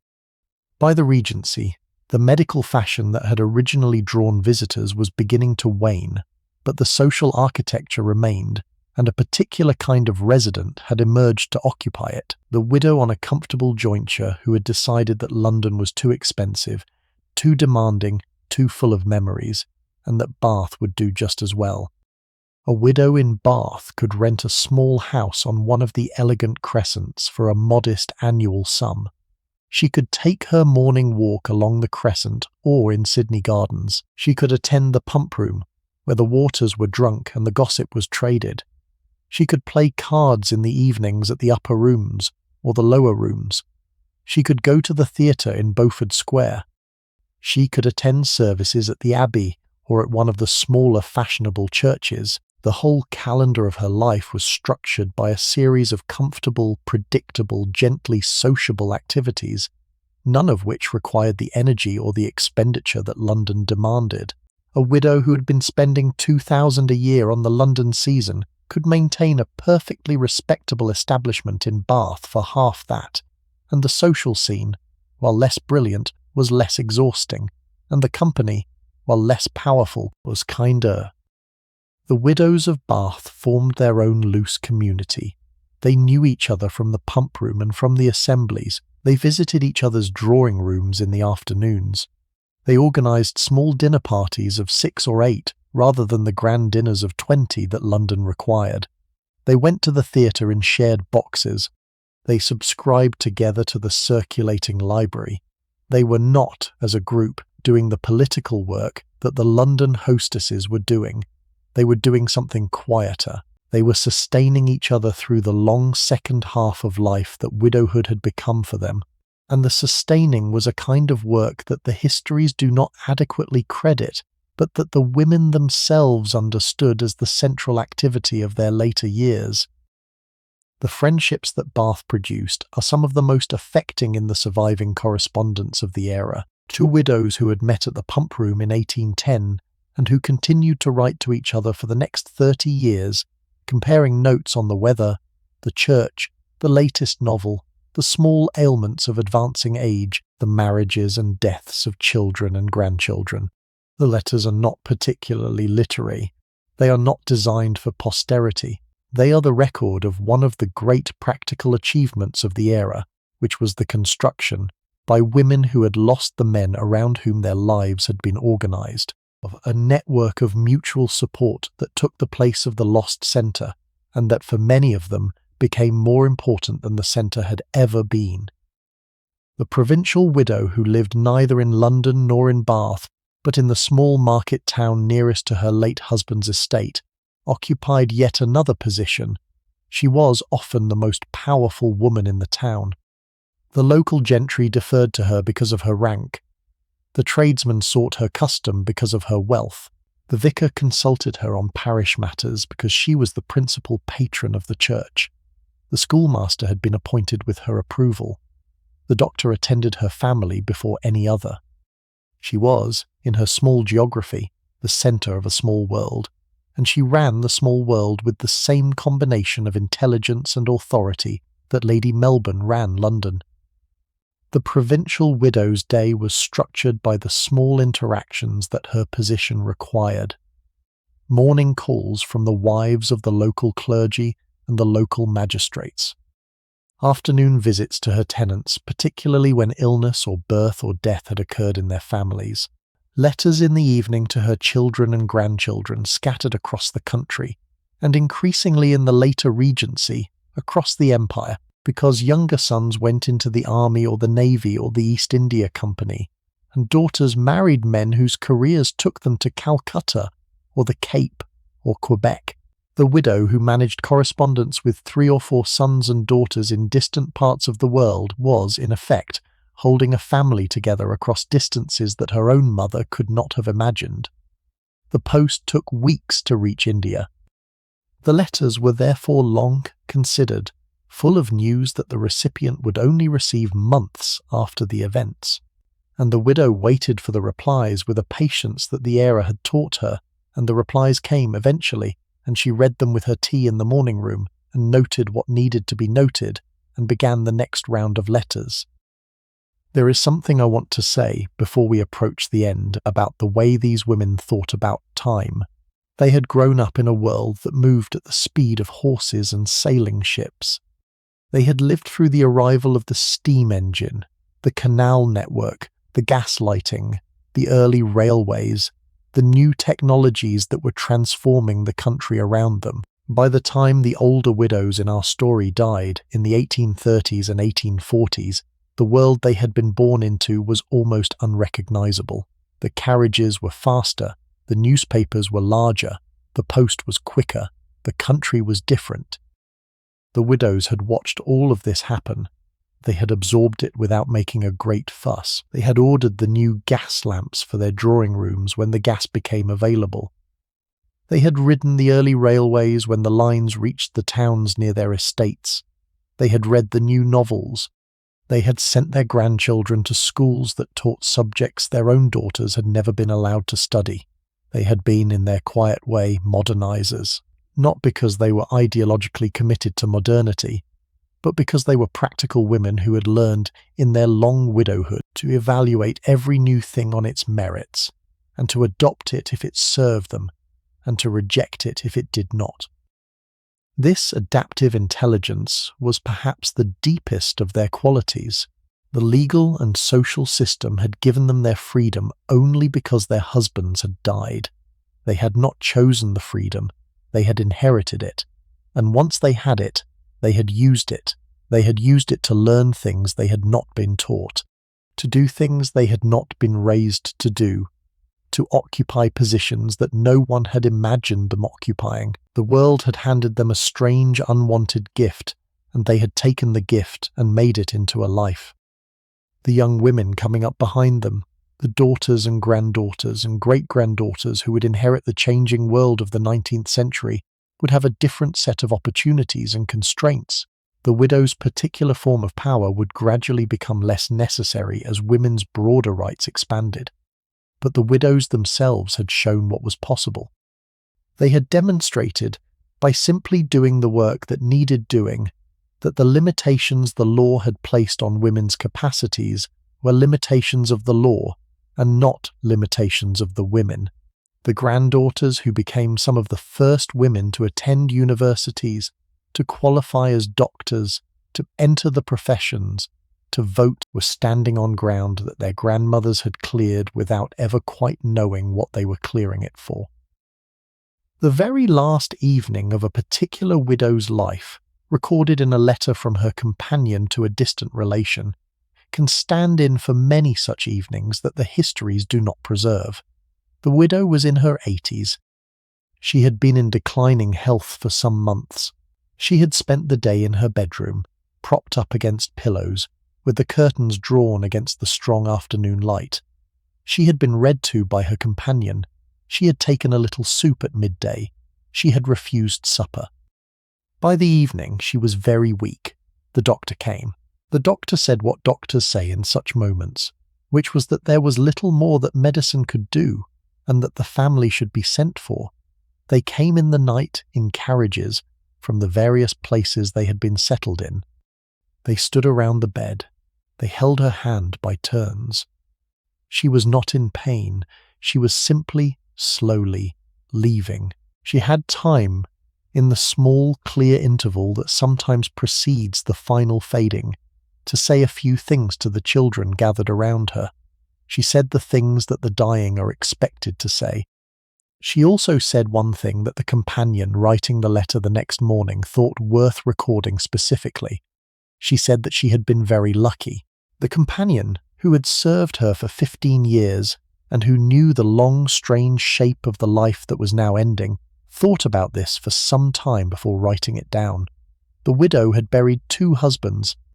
She had buried 4 of her 7 children. She had spent 40 years managing an estate that her husband had left in worse condition than she had been led to believe.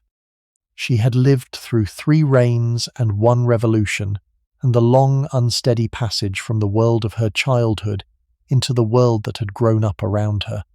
And she had said, at the end of it, that she had been very lucky. The companion did not know quite what to make of this. The companion wrote the letter. The companion arranged the funeral.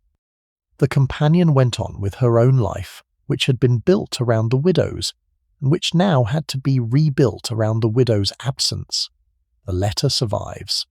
The letter is in a bundle of family papers that nobody has looked at carefully in 150 years, and the widow's last assessment of her life, that she had been very lucky, sits in the letter, waiting for someone to read it again and to think about what it might have meant for a woman in her position to have arrived at such a conclusion and to have meant it.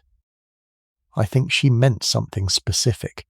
I think she meant, perhaps without entirely articulating it to herself, that she had been given the chance to live a second life after the first one ended at her husband's grave. The second life had not been the life she had expected when she married at 18. The second life had been longer than the first. It had contained more of her own decisions. It had been, in ways she could not have predicted, the life that was actually hers. And looking back, from the bed where she was now leaving both of them, she had decided that the second one had been worth the cost of the first. Not because the first had not been precious, not because the loss had not been real, but because the second life had been, in the end, the one in which she had finally been allowed to find out who she was. That, I think, is the deepest version of the widow's story.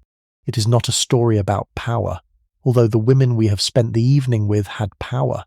It is not a story about freedom, although they had freedom too.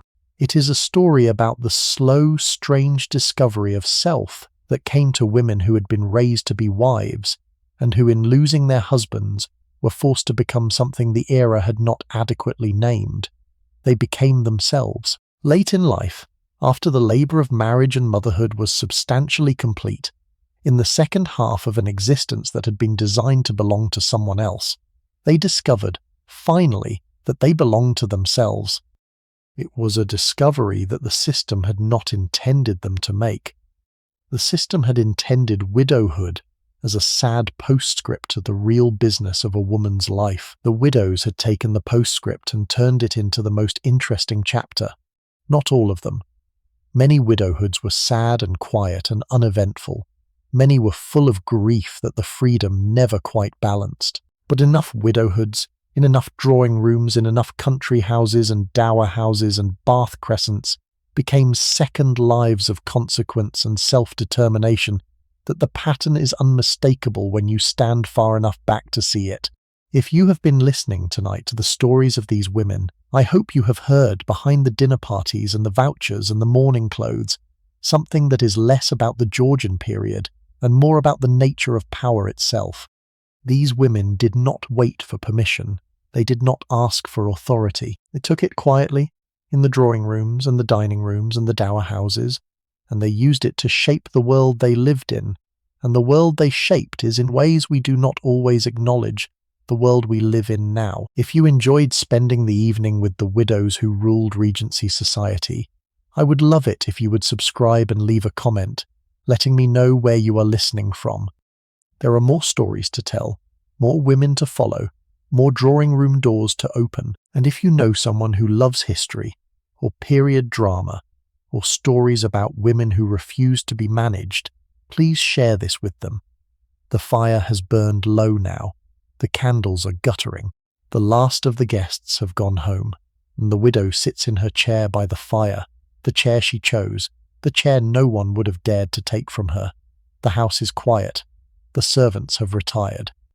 The letters she wrote after the dinner are sealed and stacked on the tray for the morning post. The decisions she needed made have been made. The people she needed moved have been moved. Tomorrow there will be more letters, more dinners, more decisions. But tonight the house is hers. The silence is hers. The fire, the chair, the room, the life, all of it hers. Earned not through birth or beauty or the favour of men, but through the one event that the world considers a tragedy, and that she, in the privacy of her own heart, has come to understand as the beginning of everything. And somewhere in the past, in a room she once knew, the husband she buried lies in the ground that the parish church has assigned him, beneath a stone that bears his name and his dates, and a brief Latin inscription about Christian hope. She visits the grave on the anniversary, in her plain black coat, with a small wreath of dark flowers. She stands for a few minutes. She does not weep. She has done her weeping, and her weeping is over, and what remains is something more measured and more permanent than weeping. It is the quiet acknowledgement of the man who gave her, in dying, what he could not have given her in life. She does not say this. She does not even quite think it.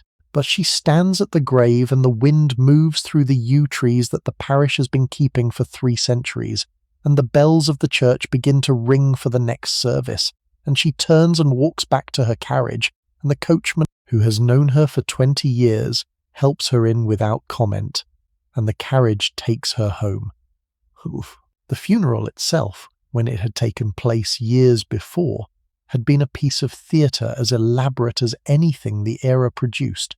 The body of the husband had lain in state in the great house for 3 or 4 days, in the parlour or the dining room or whichever room the household had been able to clear of furniture and drape in black cloth. The mirrors had been turned. The clocks had been stopped. The servants moved through the house in subdued tones. The visitors came in a steady stream to pay their respects, dressed in black, signing the book that was kept on a small table in the entrance hall, leaving their cards on the silver tray that the butler held at the door. The widow received the most important visitors herself in a small room off the main parlour, and the conversations were brief and formal, and contained nothing that anyone present would remember in any detail. She sat through them. She thanked the visitors. She noted who had come and, more carefully, who had not. The funeral procession itself moved from the house to the church on a particular morning that had been chosen weeks before. They'd negotiated with the rector and with the family undertaker, and with the various branches of the family who needed to travel from distant parts of the country to attend. The procession was led by the hearse, drawn by black horses with black plumes on their heads. The mourners followed in a long line of black carriages. The men walked behind the carriages from the gates of the estate to the door of the church in their black coats and their black gloves and their black armbands, with the parish constable holding back the small crowd of villagers who had come to watch the gentry bury one of their own. The widow did not attend the graveside. Custom forbade it. She remained at the house, in her bedroom or her morning room, with one or two close female relatives to keep her company, and she waited for the men to return. And the men returned an hour later with the news that the burial had been completed and that her husband was in the ground. The months that followed had a particular texture that was unlike anything else in her life. She did not go out. She did not receive social visitors, only family. She did not attend church even for the first weeks, although the rector came to her in the small private chapel of the great house, if the great house had one. She sat in her morning room and she read. She walked in the gardens, alone or with a single companion, on paths that the gardener had been instructed to keep clear for her. She wrote letters. She managed, in whatever small way the early days allowed. The urgent business that had piled up since her husband's illness had begun. The estate did not stop because he had died. The tenants still needed instructions. The harvest was still coming. The bills still needed to be paid. The widow, in her black bombazine, in her morning room with the curtains half drawn against the daylight, learned in the first months of her widowhood the rhythms of the work that would occupy the rest of her life. She slept badly. Many widows recorded this. The bed she had shared with her husband for 30 or 40 years was now half empty, and the half-emptiness woke her at strange hours of the night, and she lay awake in the dark and listened to the house, and felt, sometimes acutely and sometimes only as a kind of background sadness, the absence of the person who had occupied the other side of the bed. Some widows moved bedrooms after the first year. They could not bear the room. They had a smaller bedroom prepared for them, in a different part of the house, with a different view from the windows, and they slept there for the rest of their lives. Other widows stayed. They had decided that to leave the room would be to admit something they were not ready to admit, and they remained in the room they had shared, and they slept on their own side of the bed, and they kept the other side made up neatly each morning, and they did not allow themselves to think too much about what the made-up empty side of the bed actually represented. No, the first anniversary was the worst. The whole 12 months returned at once, in a single day, and the widow sat in her chair by the fire, and felt the year as if it were happening again from the beginning. She did not always have anyone to talk to about this. Her grown children had their own lives, their own grief, their own ways of managing what had happened. Her friends, the other widows of her acquaintance, understood, but the understanding could not be invoked in the small daily ways that grief actually requires. She was often alone with it. The first anniversary passed. The second anniversary came and was easier. The third was easier still. By the 10th, the day had become a small private ritual rather than a major event, a moment of acknowledgement on her morning calendar, a visit to the grave in the afternoon, a quiet supper in the evening, and the resumption, the next morning, of the life that had built itself around the absence, and that no longer collapsed when the absence was particularly remembered. Ja, you are forsetzt. Was I your stepmo? The fire is still burning when she arrives. The chair is still waiting. The candles have been replaced. The evening's letters have been brought up. The widow takes off her gloves and her bonnet and her dark coat. She sits down at her writing desk. She trims her pen. She opens the first letter on the pile, breaks the seal, reads the contents, and reaches for a fresh sheet of paper. There is work to be done, and she is, after everything, the only person in the house who can do it. She begins to write. The accumulated effect of these widows on the texture of English social life was something that the contemporary witnesses understood imperfectly, and that historians have only gradually come to appreciate.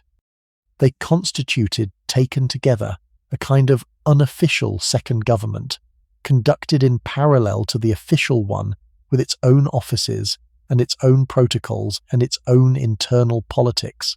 The drawing room of Lady Holland was a department of state. The dining room of Lady Melbourne was another. The morning room of Princess Lieven was a third.